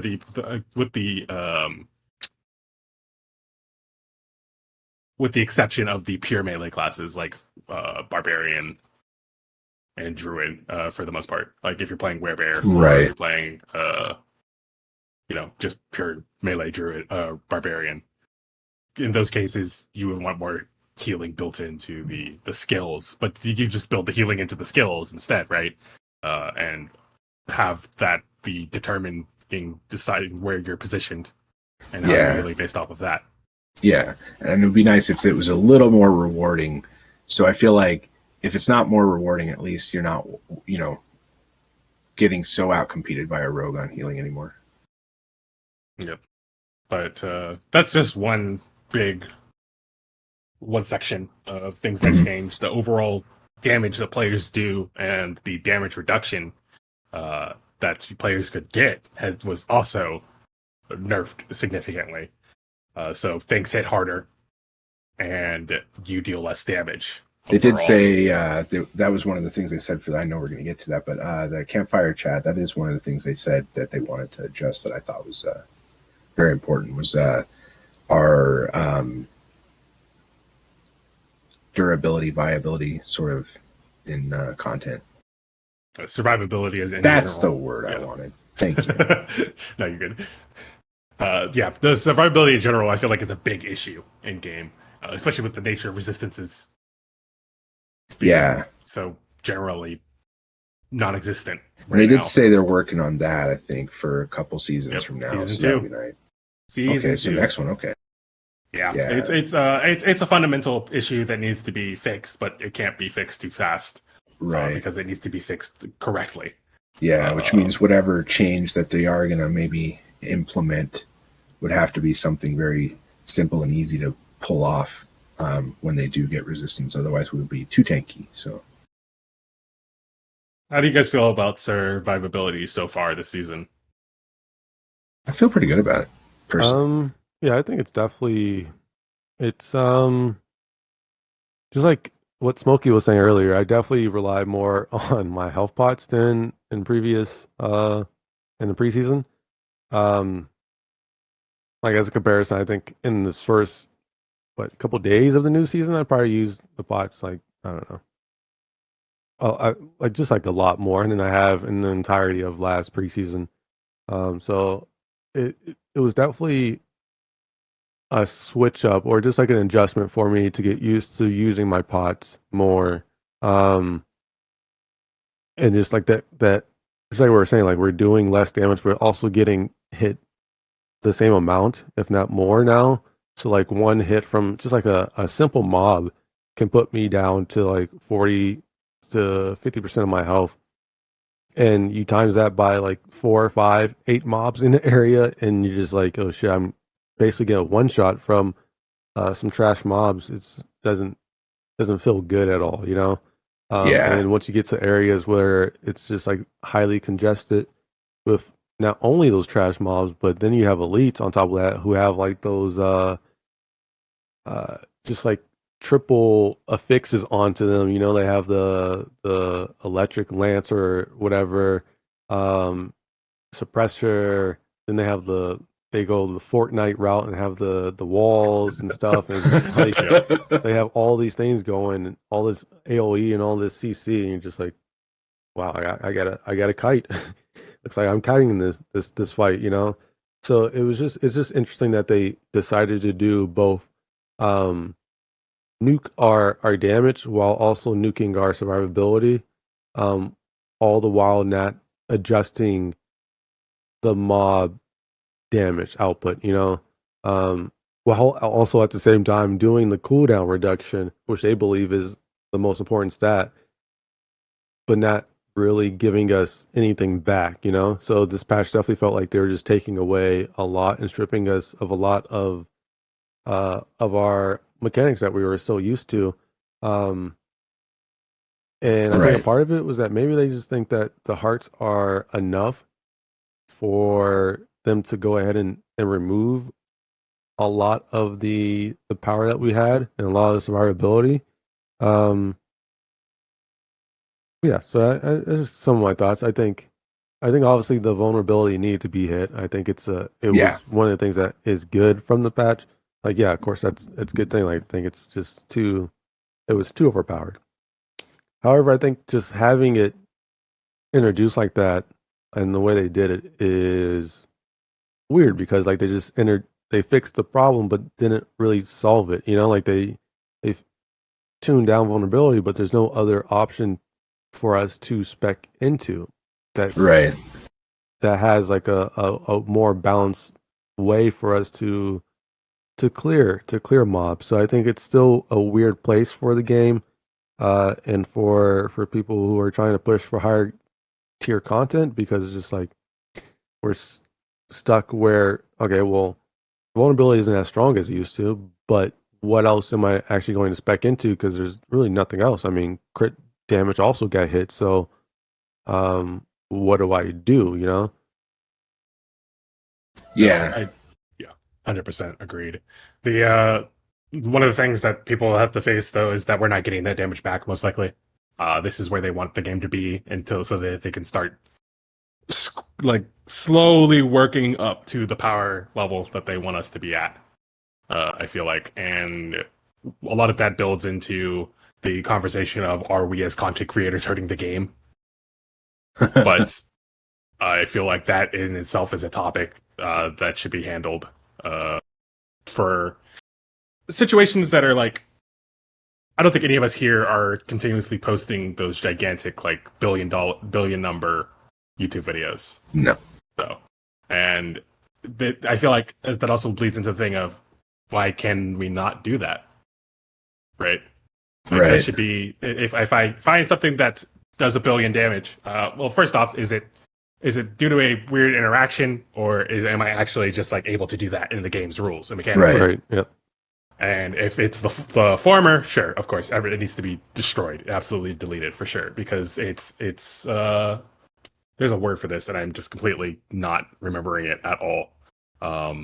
But the idea is, if it's not working within the rules of the game, then it shouldn't work, and it needs Yeah. to be But taken like, there's care of. clear differences between an exploit and something that's working as Exactly. intended. You know. Exactly, 100%.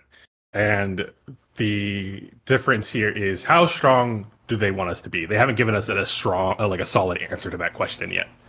And I think that's one of the things that we have to look forward to in future patches, and we'll be able to see exactly where they want us to be, because I feel like this is them putting us at 0, like at the minimum power scaling that they would want us to be at, and we will see where it goes from here. Yeah. With like the content, that's their goal, is to have content, is for us to push through content slower. That's fine.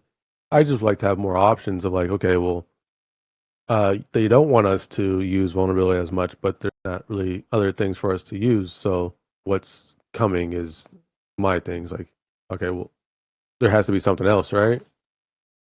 Yep, 100%. And I mean, like, a lot of those things could be filled with specs and uniques and different mobs to fight, and just it's the glue in between, right?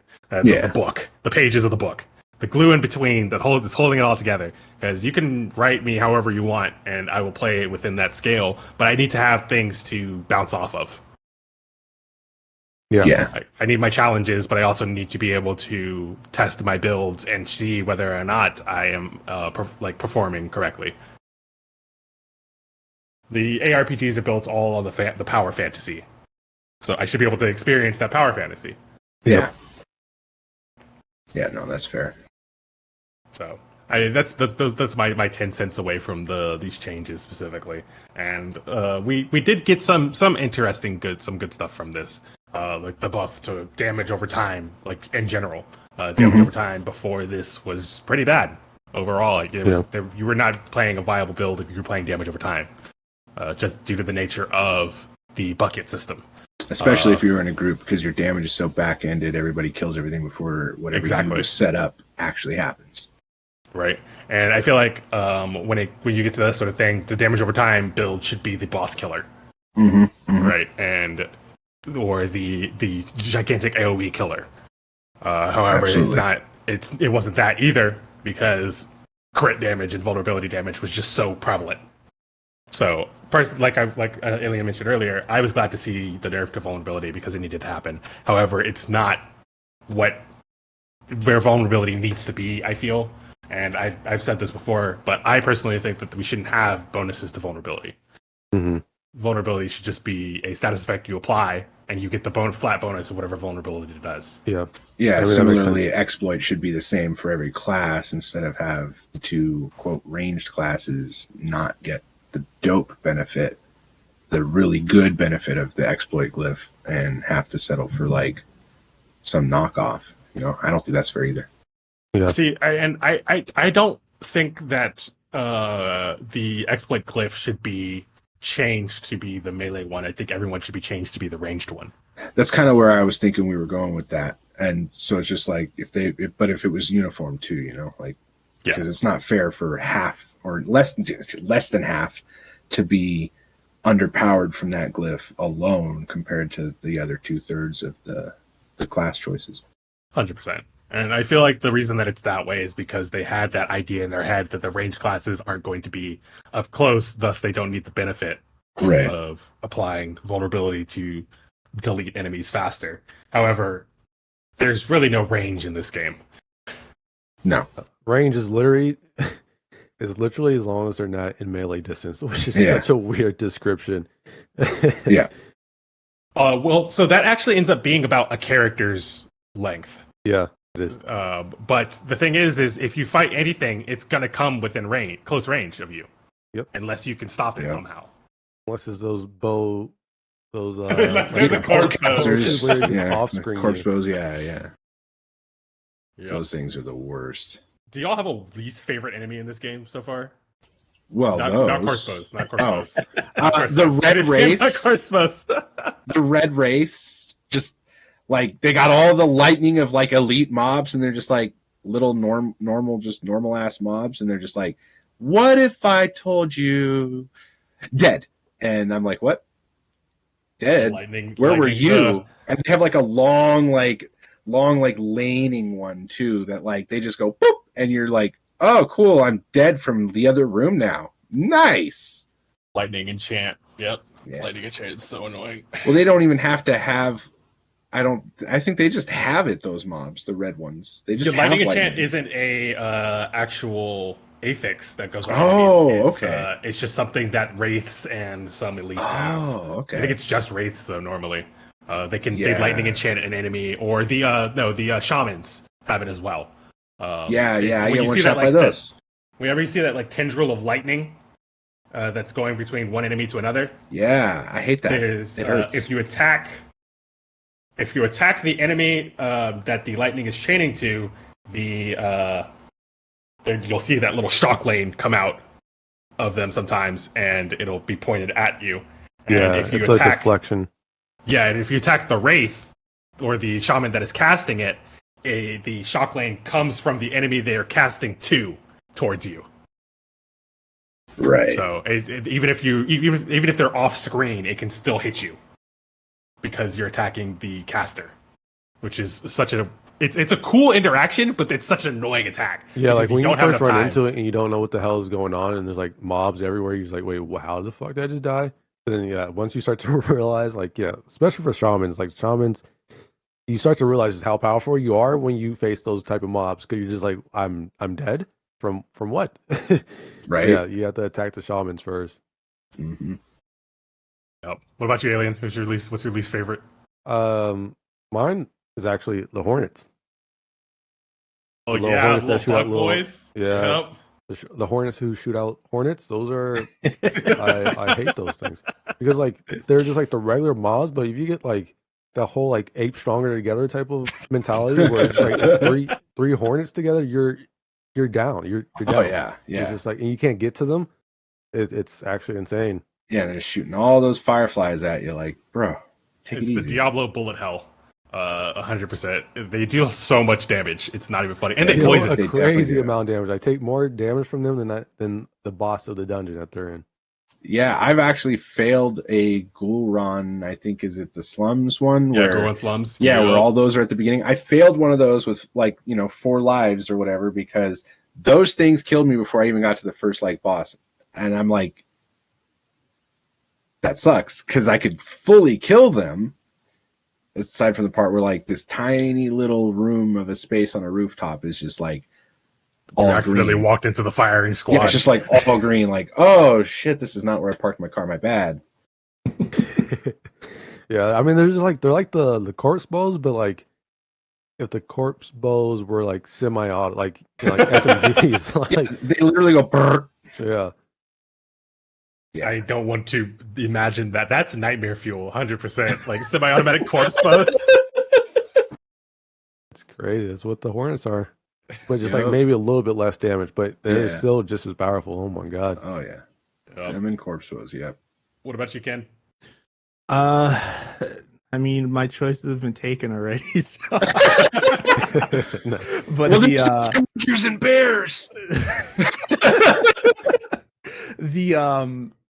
If you aren't paying attention, I forget the name of the enemy, but the ones that will siphon your life when they stab you, they kind of put. So it's like a particular vampiric, it's not a knight. I can't remember the name. I have to look it up. But they put their sword in the air and then they lunge forward at you, and then you're stun locked. Oh god! If you're not paying attention to that motion, it is, I hate it so much. That's my third, obviously, after our the corpse bow dudes, because they're just relentless. And even if I try to like get next to them, and like if I'm waiting on like a cooldown, I'll try to like rotate around them, and they're pretty smart. Like they'll rotate the opposite way after a while Yeah. and like just pop you. Yeah, I they're don't but remember their names, but those guys are really annoying. They show up in the like the asylum and the night territories, the like cathedrals and stuff. yes, Yeah, yeah, yeah. they're rough. Yeah, there's that one stronghold. I think it's like one of the first ones in Fractured that you Malbuck. do. Yep, Korvac. yep. Yeah, All yeah. those fine fellers over there waiting for you. So as you can tell, it's fresh in my mind because I did it recently. But yeah, You just they are a PTSD. pain. It was like, oh, triggered. Yeah, they are rough to come up with. But yeah, the Hornets also uh fond memories of them in Act 2 of Diablo 3. It's like you just see them coming at you, and Just I think the nothing but biggest pain PTSD. point with them, it's their when they fire, it's just like there's not a lot of distance between all of the four fireflies wherever they shoot at you. So like once one hits you, it's very hard to miss the other three right behind. It's the corpse bow with a steel arrow. Yeah, it's rough. But yeah, those fellers with the sword, not fun. Because then while they have you stun locked, everyone else is coming at you with their attacks too. So you can't even, you're paralyzed essentially. Yeah. I also was thinking too, the cannibals who like do like the barbarian The or leapers, leap. yep. Oh yeah. Like you get stunned by one Yeah. of them and they just like They just they come know up from that. off I swear they know screen. that. They smart and they just start jumping Mm-hmm. in coordination with each other. And it's just like, bro, can you not Yeah, can one of just you guys like just like not stun me? Can I please get out? Hello? yeah. 100%. It's just like those little demons that do that lane of fire, and they always wait till like their buddies stun you, and they're like, "Guess what? You're dead now." Oh, I Every can't even time. tell you how many The times I've pimples. died to freaking fallen lunatics after they come out of nightmare portals. Oh yeah. And frozen lunatics, they're not much more fun. Slightly more palatable, but not really. You're not nearly as bad as your second cousin, Right. but I still hate you nonetheless. Right. It's like you might not kill me, but once you get near me, all your friends will. But there's been these new enemies added via the new season. One of them is a resource draining elite. Oh my god. Those malignant mobs. Yeah, are it's an affix too. beefy. Yes, it is an fix. They show up in nightmare dungeons. It's disgusting. 16% of your resource if they're in range distance. 16%, and it's guaranteed. It's not even like a chance. It's if you're in range, and if they're in range, it's 16%. And so they're tricky. Then they put them with the wraiths and the bow people and the bow wraiths. So it's like it's guaranteed they're going to be out of range. So you're just spamming your resource and running where the hell it went, and it's gone because everyone's hitting you. Yeah. It's so freaking. It's even more annoying though because we already have so many resource problems in this game. Resource generation is one of the biggest issues in Diablo 4. I feel like, Right. and that's not like that's fine. It's okay. Like if it takes longer, that means I can't spam out my abilities as often. Sure, if that's the type of game that we're playing here, that's fine. But don't add in enemies that eat up my resource then, because I'm already having such a hard time micromanaging. Yeah, it almost makes that one malignant heart that's like your primary resource doesn't get like as reduced by those mobs, almost becomes one that you have to run. And then that takes away the variety in the play of what's already somewhat a limited content cycle in the first season. So like if you're putting malignant stuff in and these gems and malignant hearts and all that and all this encounters for that, and that's like the big thing, it does feel a little bit underwhelming when it, you have a resource and you have to protect it. And so that's one slot always going to be that. Yeah, it definitely makes it so like a bit more limited. It's called Cage Heart of Determination. Yeah, that's right. Yeah, and it's literally you the resource is less. The resource draining effects are like X% less effective. and then you gain X% in resource gen. It's like one I run, and it's because of that fix. It's just it's. I honestly, I hope it doesn't end up being a very popular affix that shows up quite often, because the last thing we need is something that is another thing that is absolutely necessary to run in a build. exactly. Build diversity is a issue right now, and they said that they are going to be working on fixing build diversity in the upcoming seasons and patches to come. And this is a good segue into the campfire chat and what was talked about during that campfire chat, because a lot of people obviously went into it with pitchforks raised to the air. You better have a good reason as to why this patch went through, because otherwise I'm going to show you 3 prongs. Yeah, Ken brought up a good point earlier, or before, I think it was before we started. He was like, yeah, he tuned into the campfire chat and immediately closed the chat. Oh yeah, it's bad. Yeah, minimize. Yeah, it was bad. Yeah, I was watching it live on stream, and it was like we were like 15 minutes into the campfire chat, and I was like, you know what, chat's not doing anything constructive. It just full screened the whole thing, because literally it's just a spam of why, what are you doing? Why is this not this? Why L, and nobody's really paying attention to what's actually being said. Which, given they have every right to be mad. Right, it's when you and we've talked about this heavily on End as well. When you pay as much as we did for Diablo IV, you expect a good experience. Yeah, absolutely. I don't think at all people are justly mad or disappointed. This is always a concern of like how some people just take it too far in their rage moments of like wishing death upon a developer or something. There's like these really extreme cases of people like just taking it far beyond the game in itself and taking it a little bit, just like I said, too personal.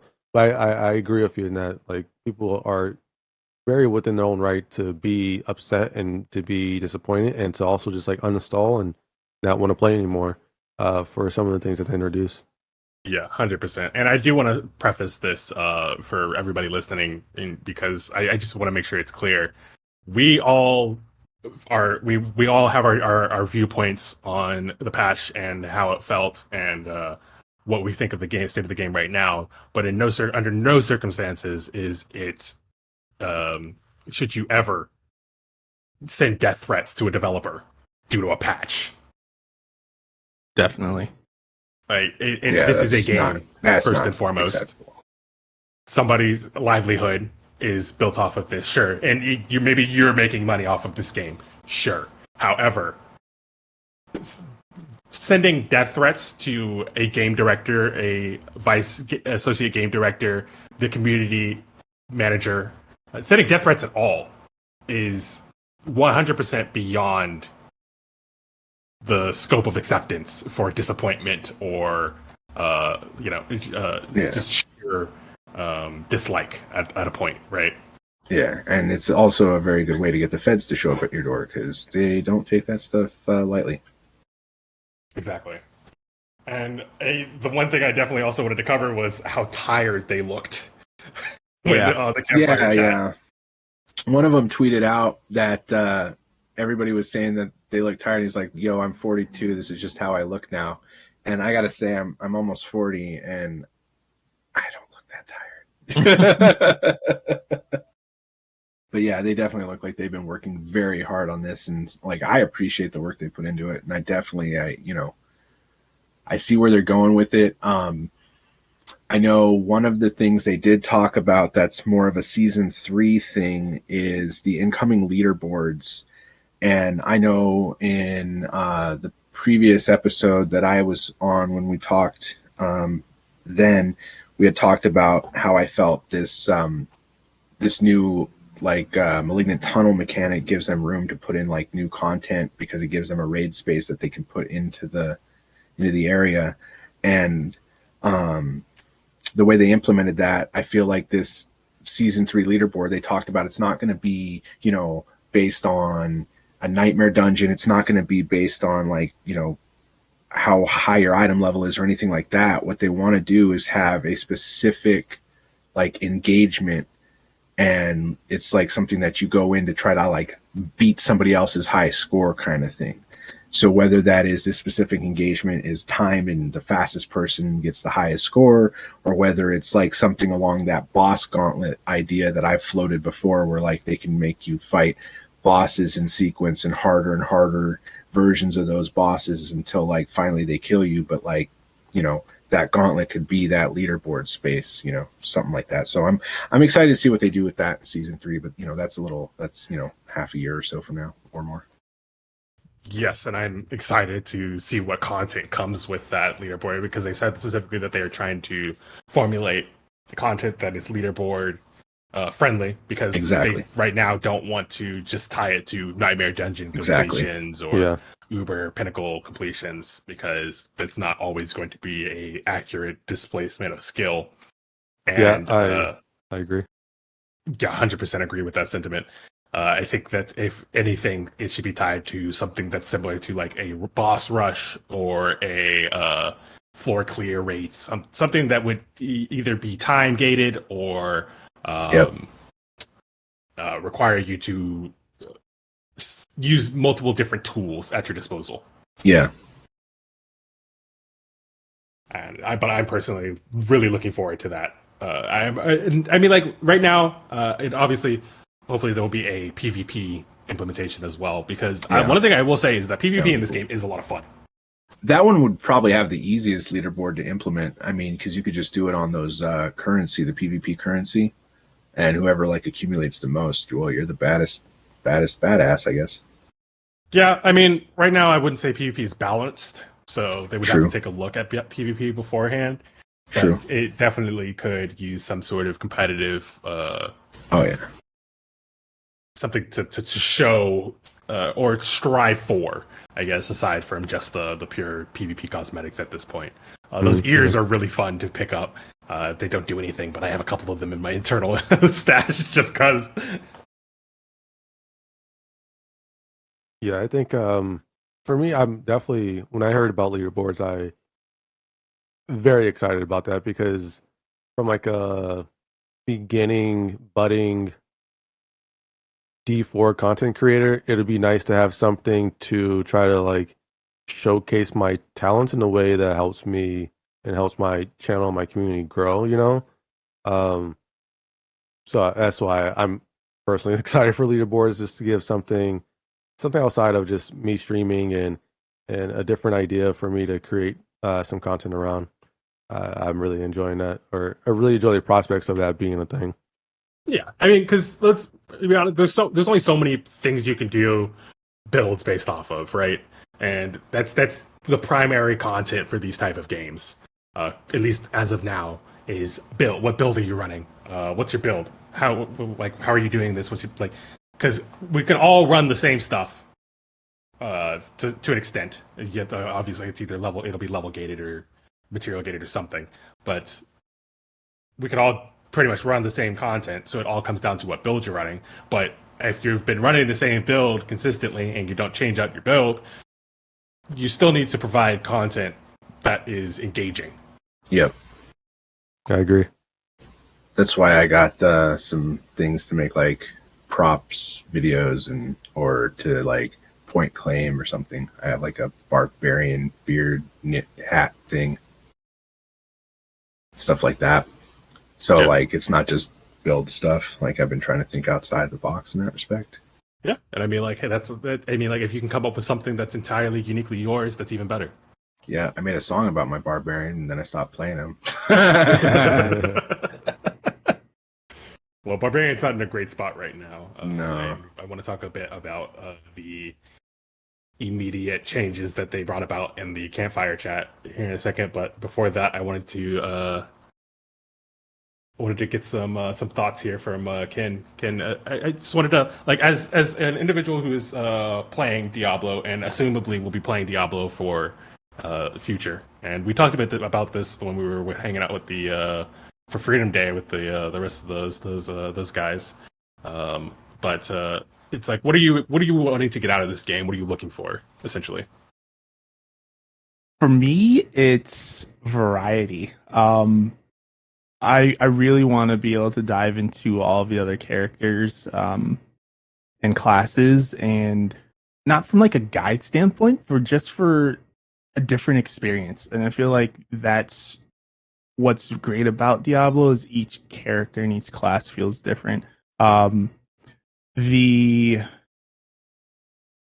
what I think I'm really gonna enjoy doing the most, especially with like the seasons, is um, whatever they're gonna be doing for the next ones, because I don't think they're gonna be keeping it with like the malignant hearts that we're experiencing right now. So what's to come in season 2 and so on and so forth. So having that kind of fresh experience is going to be really nice, and experiencing that with my community as well as other folks that are enjoying the game. I think they have a really good opportunity to make it stick and make Diablo 4 available to the broader base of gamers, whether it's RPG or not.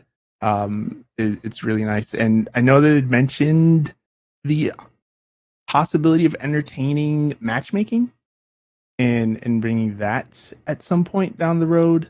So I'm really excited for that as well, because it does make sense for them to have that in the game. I know there was a lot of heated discussion about that, where folks are just like, no, this game wasn't meant for that. It's for the solo grind and being able to kind of go in there and do it by yourself.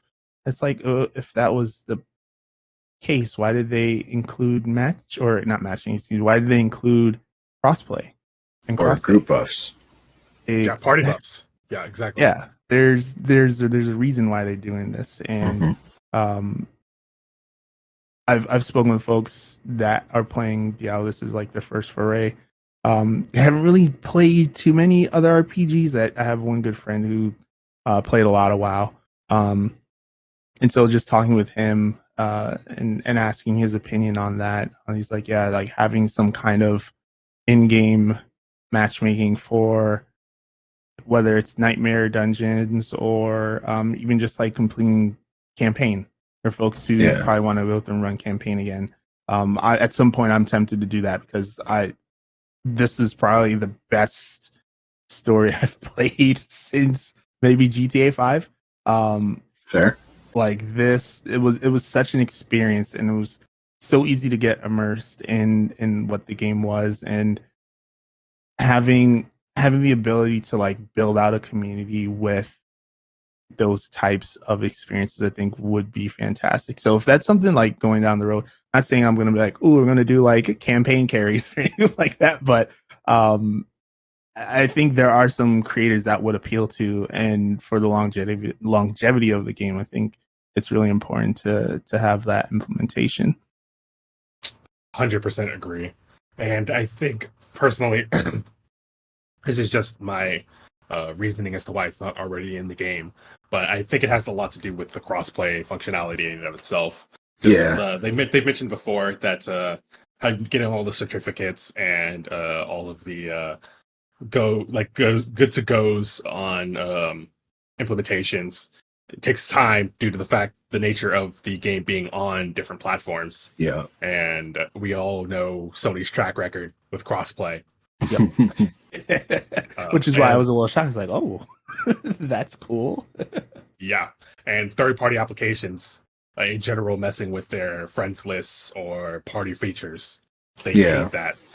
So I'm assuming there's and I'm not just saying that this is Sony's involvement here, but I'm probably guessing that there's a lot more that comes out of creating an integrated in-game matchmaking system than just inputting it. For sure. I think the flip side is they do have in-house some homework they can copy. Because Overwatch did it.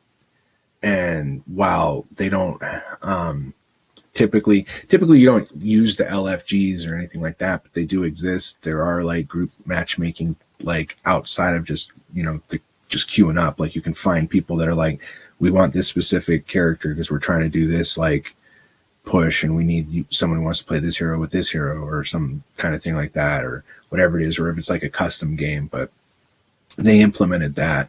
And then I also think back to the LFG system like just a basic code system.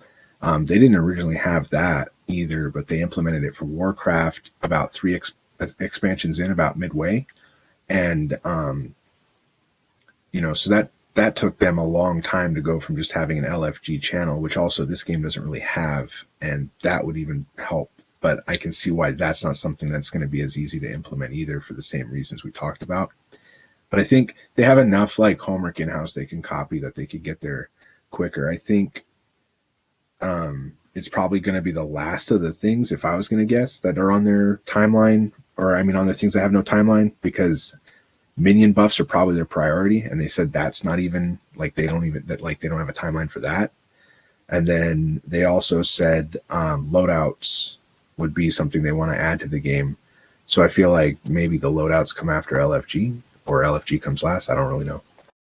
Yeah, I think it's about development time, and then it's also probably priority. Yeah. Like, what do they think can wait the longest compared to everything else? I would probably say that matchmaking would take priority over loadouts. But but you need to get those minion buffs out, because that's 2 whole classes. Yeah, exactly.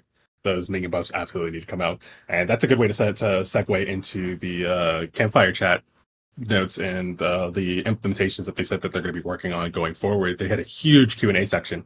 If you guys want to more in-depth recall on that, you can check out my video over on YouTube. It just went up yesterday. But basically, they talked about how they didn't want players to feel like they were just taking things away and not giving back, and that this is all just in preparation for really big changes, because they wanted to make sure that things were closer to a rudimentary power scaling that would not fundamentally break the game, which is understandable. This is one of the things that comes out of the fact that I feel like Diablo IV was not a completed game at launch. Yeah. And the issue with having to live balance your game is that the further away it was from completion, the more things that will need to end up being changed. And they've talked about how, for example, sorcerers and barbarians are in a horrible position right now, but we're going to be having patch 1.1.1 come up on about 2 weeks, and they have another campfire chat on Friday, this upcoming Friday on July 31st, I believe it is, the 31st or the 28th, sorry, where they'll be talking about that patch, and they're going to start doing these campfire chats before major patches come out in advance, before the patch, not just the day of the patch, like with more than enough time to get feedback on patch notes and stuff on that regard, so that they can be more in tune with the player base. And I think that personally, that's a great idea and a great change to the scheme that they have been following so far, because one of the things that you end up with in these situations is you've got millions of players here that are playing your game actively, and not every one of those players is in tune with your forum website or your official patch notes website, right? So some people are going to log in on their PlayStation or their Xbox and just boot up the game and go, wait, what is this? Why have things changed? I have no idea what's going on. Right. But having that ability to see this chat go out, or hop on YouTube real quick and see a creator's video summarizing it for you, makes a big of a different load of a difference than having to go to the website and read out a bunch of patch notes. Yeah. Because not only then do you have to sit there and do homework, but you have to take time out of whatever time you had set aside to play to catch up. Yeah. So having those campfire chats ahead of time is a much better idea, in my opinion. Yeah, and it could help them save some time too in the end, because then they won't be releasing a feature that they have to roll back or scale back, or they'll hear that we go, that's going to have a bad effect this way, and they might try to rethink it for launch a little bit, and that puts that takes one step out. That's one less middleman step in terms of getting to the final product or iteration. Yeah, exactly. It's significantly easier to rework something that is not already in your environment. Yeah, I think that's a good thing going forward, and having a better sense of communication from the community, or from the company to the community. Exactly. Did you guys have any key takeaways from the campfire chat? They're fixing memory leaks finally. I like that. Do you like their? I don't know how much they're going to remain true to this goal, but of them releasing it a week before the patch actually goes live. It does give people a lot of chance to like kind of digest what's coming up. Um, it's something that I haven't really seen too much. Usually when people or when games do the patch, they drop it. It's always a question of where's the patch at? Where's the patch? Like Right. of course we know each other from Marvel Snap, and that was a huge thing. Of Marvel Snap was like Yeah.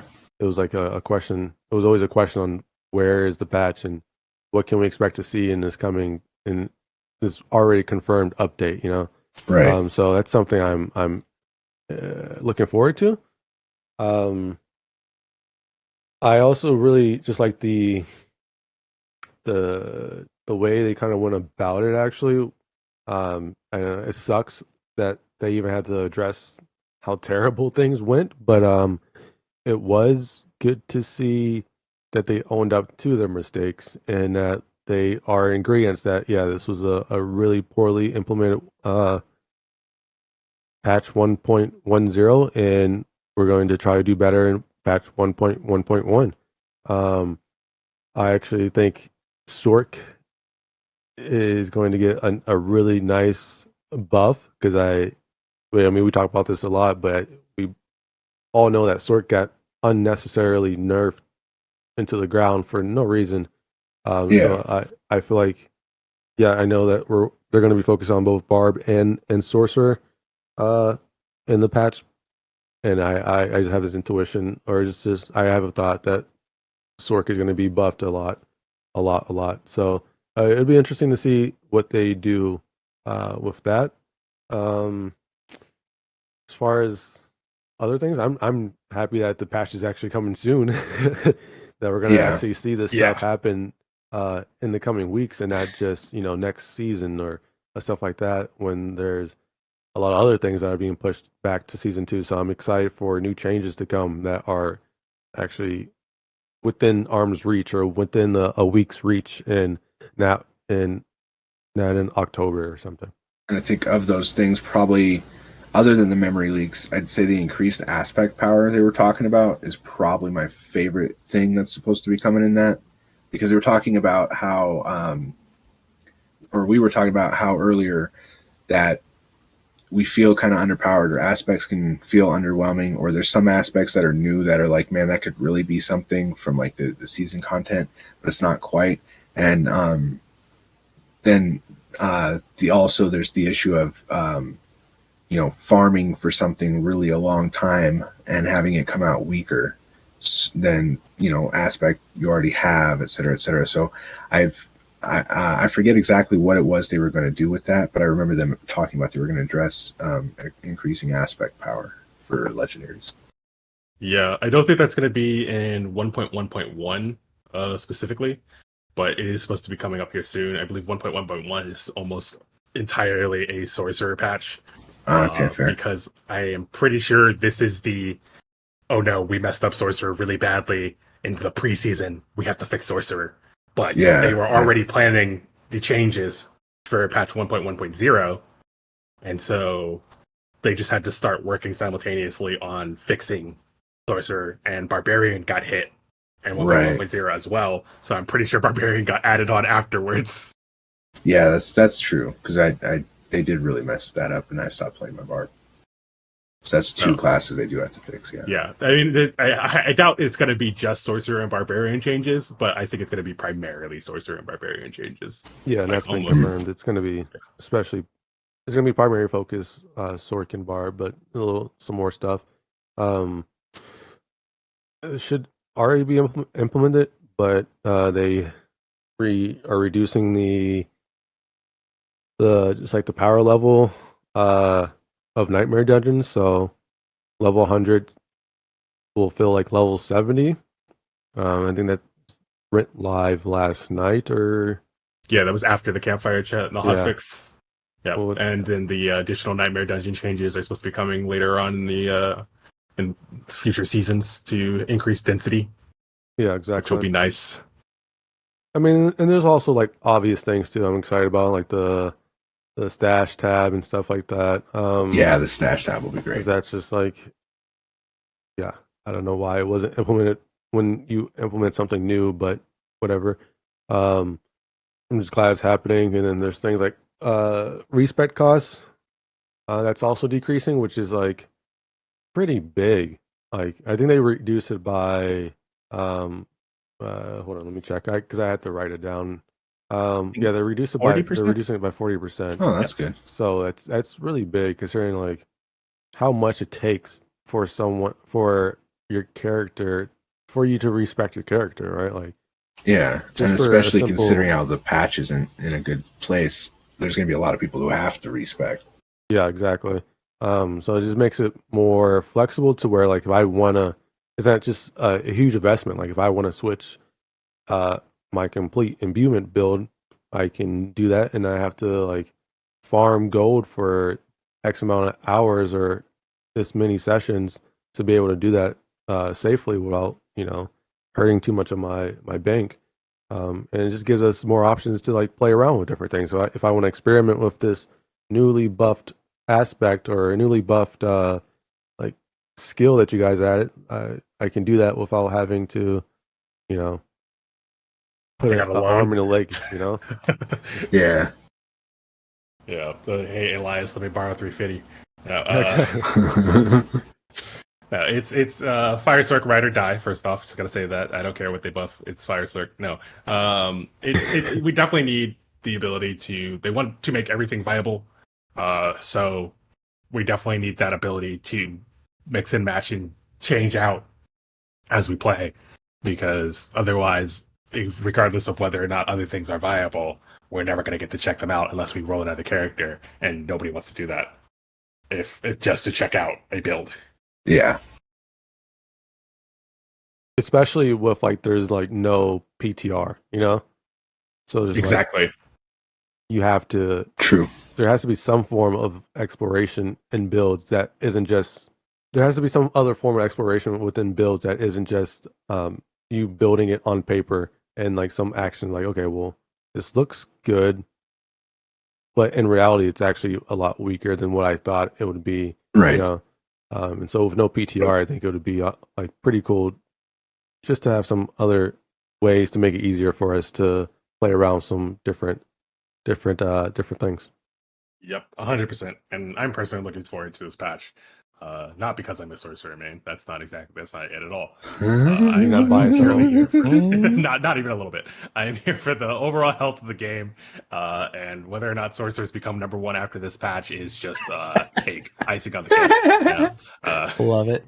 Rogues for life. I'm looking forward to it. I think that this is going to hopefully bring power scaling up to a even tandem to some extent. Obviously, there's going to be things stronger than other things, and there's obviously going to be a class that is stronger than all the other classes. They even mentioned that this is probably the way that they're going to try to go, and it's unfortunately a model that I think they've constantly taken towards. They've done the same thing for Overwatch. They did the same thing for Destiny when they had Destiny. They'd like to manipulate the power scalings, and but we'll see how that ends up working out, because if you manipulate in an ARPG, if you manipulate too much, it can get out of hand very easily. Yeah. Yeah, power creep is definitely a real thing. Yeah. Whereas like in something like Warcraft, they just had their Mythic Dungeon Invitational, Blizzard did, and every one of the teams that was competing at the top in the day, I think it was yesterday or the day before. No, I think it was yesterday. They were all the same composition, literally the same 5 type of classes, and so that's like How many classes does WoW have? a lot more than that, a dozen or so. So the fact that like they were taking these and it's not just that it's these classes, but these particular specializations within the class, where every class has 3 potential specializations, and so the fact that it's that like homogenized because they tend to favor certain things. That's just kind of like yeah, you're right. That's kind of like a Blizzard MO. So, but I don't think it's healthy in something like Diablo necessarily, especially if they're planning on adding a leaderboard in season 3. Exactly. You don't want your leaderboard ending up with literally the top 10 are all rogues. Yeah, like, hey, And look, they're it's all 10. playing Twisting Blades, or yeah. they're all Bone 9 Spear rogues and Necromancer. that 1 druid. Yep. Yeah. 100%. And I mean, like, all we can do is time will tell. I would say that overall, the campfire chat was a positive experience. Yeah. And compared to the patch notes, what do you guys think? I think the fact they respect our time, it was my biggest takeaway. Like that, the things they changed showed that, like, okay, you don't want to waste time on like these little mundane things. You want to like jump into like this aspect of the game, like, and they made sure that they, changed things around the fact that like they were making us waste time on certain activities. And I like that because it just shows a respect from the devs to the community. And that makes me feel that the things they're saying are not just lip service, because if it was, they wouldn't have they wouldn't have demonstrated that they care about our time in that way anyway, 100%. So I like that. That's probably my favorite and biggest takeaway from it. Yeah, I would say. Go ahead. Go ahead. I think the fact that they even had this fireside chat on Friday speaks volumes, because other communities would not have done such a thing. And they showed it on their faces with their dismay and the apologies that occurred at the beginning and towards the end of the conversation. Like it seemed very sincere. It wasn't just we let you down. It was, like we gotta fix this. We're sorry, Yeah, it was definitely, time will tell. As they say, we're not going to do this again. Hopefully that's something that they meant, but for this to occur this early in the launch of the game after like the first major patch, like I think this is,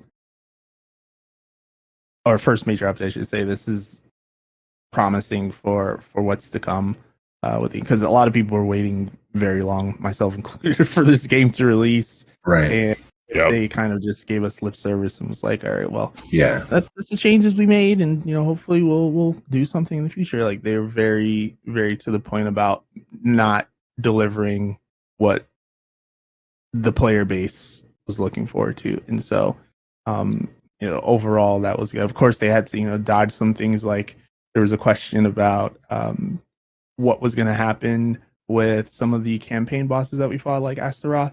They're like, they all kind of smiled at each other. So I almost felt like they're hinting towards maybe something happening with that. Which, I was really excited. That was one of the things I was happy to kind of overhear. Like, ooh, because some of those boss fights were fantastic. And if they can implement that into post campaign play, that's really, really nice to not officially hear, but also see from a nonverbal what could happen with that. So like other communities, overall, I don't think gaming community managers and directors would do this and not just be like an apology. They're like, here's what's going to be happening. So I'm looking forward to more of those, and it's something to look forward to as well with the campfire chats. Like whatever their consistency is going forward with that, like it's nice to hear from the team. Agreed. 100% agreed. And we just look forward to like really hoping for some transparency as far as implementations that are going forward. And if they are working on something or looking at something, we just want to hear about it, right? Yeah. And to that end, I think one of the cooler parts was when they were talking during the campfire chat Q&A part, to demonstrate again, like they actually seemed to like really care that they messed up, was one thing they talked about potentially implementing soonish, is that they might tie in some way the codex for your aspects to what the best one you found in the world is. And that would be, really nice because farming those can be such a pain. Yeah, I thought it was hilarious that question was brought up because that's something I've been talking about on my stream for a while. That I wish that they would do, but I was like, oh, they're never going to do that because that takes out a whole bunch of the farmability that they're looking for in these games, or in this game specifically. Like the replayability that they're looking for is like that they want you to chase after these aspects. That's And why I so, kind of thought with like the legendary aspects that you can't just have in the codex, I thought it'd be really cool if you had to get them out of like a capstone style dungeon, something that's kind of difficult, but like when you do it, you get that aspect and then it rolls its range. that would be cool. That way you repeat it. Yeah. Because I do like honestly, the capstones. Yeah, honestly, those dungeons I feel like should roll a range every time you do them. You could you could have them like literally do them as many times as you need to get a perfect roll. Yeah, and that's farmability right there. They don't give a guaranteed 100% like perfect drop, but they don't give the low drop every single time either. Yeah, and then you have a reason to go back and run those dungeons again. I think that'd be really cool. Yeah, that would be. And you get some progress as well. And because like as it is right now, what are you doing in the end game, right? You're doing nightmare dungeons. Right. That's it. You need Helltide from time to time if you need the materials. Yeah. Or like the occasional whisper for a loop. specific piece. But aside from that, there's really nothing else to do if you have a gear like the gear you're looking for, right? Or if you're not really trying to find an upgrade right now. You're just playing the game. Yeah. And you need XP. You do nightmare dungeons. That's it. Yeah, pretty much. So it would be nice to see something else have replayability. That you don't have to wait for time gated. Yeah. We've got a lot of time. The game has been out for a month and a half now, almost 2 months now. Yeah. A little over a month and a half actually. And I mean, like, it's got a lot to go to be amazing, but I would say it's still pretty good. Yeah, you can definitely see the bones of like what they're trying to accomplish. That's really the part that has me excited, is just that I can see where they're going to go with it. Like I see what they're trying to do. They're not quite there yet, but like I think when they get there, this is going to be a really, really dope game that they can continue to build upon. Yeah, I'm really excited too. I like that the chat, the campfire chat. It feels like it kind of like rekindled a lot of people's excitement about the game. Yeah. Which is good because it was in those 2 days between when the patch was introduced and that, or I guess 3 days, but 2 days since the patch was introduced in a new season, and then the additional day for the campfire chat, the people were just very up in arms about the game. So it feels good that like, people's opinions and the madness had subsided a little bit. Absolutely. So that's one thing I always think about as far as from where we were on that Monday, right? Like right before the patch hit, and that Tuesday when the patch hit, and those days in between, it was just interesting to see the community's interaction with the game, with the team, and how the team responded to those criticisms and to that feedback. Is what I was like really paying a lot of attention to for some weird reason, because I don't think I've really seen something like that happen where it was such a quick response between, okay, well, we fucked up, and how can we fix that? And not only was it the response to the criticism swift and quick, but also there's changes that are coming that are also quick, right. Which shows to me that they have the power to do these things, to like, okay, well, sure, vulnerability or something is messed up in the game. Can we quickly make these changes to where, okay, that is like it never existed? And to me, that's what I just want in the game. I don't need the game to be perfect. I just would like to see a team that is committed to the game and able to produce or implement changes that allow us to play the game more. 100% agreed, and we look forward to it. I could say that we all do here, at least, right? Oh yeah. Hell yeah. Many more hours of Diablo to put under my belt. Well, I mean, I guess I got to be an expert rogue. I got to get on top of that leaderboard in 2 seasons. There you go. Number one. But In my heart, anyway. Hey, that's where it really matters. I think that's a good place to wrap it up for today. Thank you guys so much for coming out and stopping and talking for a bit about Diablo, because Always a good time.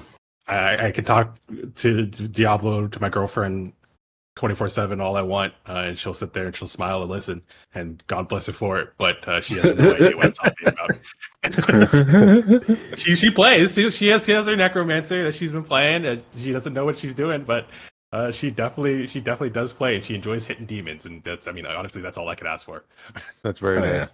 Yeah, well, I'm just glad. I'm sure my dog appreciates me not talking to it for hours on end about the bugs and shit and how the state of the game is going down. I have no idea what you're saying, but you sound stressed. Yeah, no. We're going to probably record another episode after the campfire chat on Friday. I'll see about getting some maybe some recurring people, maybe some new people out here. But where can people find you guys if they wanted to check out your awesome content? Dang, apparently nowhere. I think everyone doesn't want to go first. Yeah, if you guys like what you hear, you can check me out on Twitch, twitch.tv/alienflames. And you can also follow my socials at the same handle. But yeah, I usually stream, try to stream every day. Sometimes it doesn't happen, but when I do stream, I stream very long hours. So you guys can come by and hang out if you want to chat about D4 and all things rogue or all things not rogue. And we're pretty much always over there, me and Smokey. So you guys can talk to us in the chat as we all call each other bad. Yeah. If we're not in the Discord. Exactly. What about you, Ken?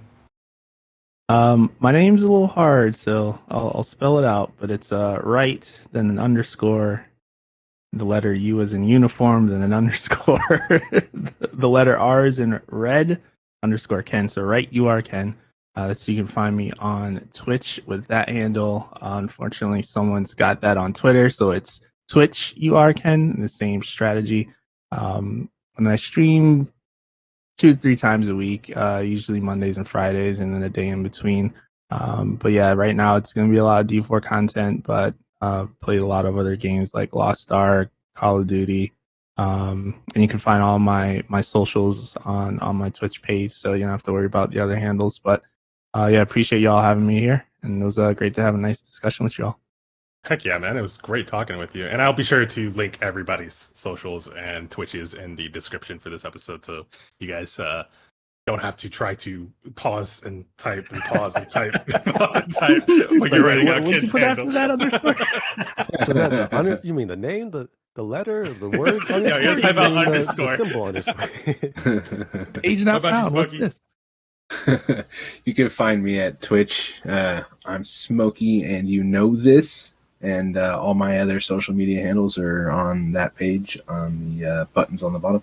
Sir, and Smokey is also always in my chat as well, so you can always catch him there. As we I do stream weekday evenings. Probably should say that. Yeah, no, that's definitely necessary. They're gonna tune in at 9 a.m. and be wondering where you are. But no, 100%. And you guys already know, but I'll say it again anyway. I am Malkuvius. I stream over on twitch.tv/Malkuvius. This is probably on YouTube or one of your podcasting services because we're approved on all of them. So you can watch pretty much anywhere and listen pretty much anywhere. Be sure to check out me out on YouTube and follow me on Twitter under the same name. But we will see you all again next time. And for now, we'll say peace.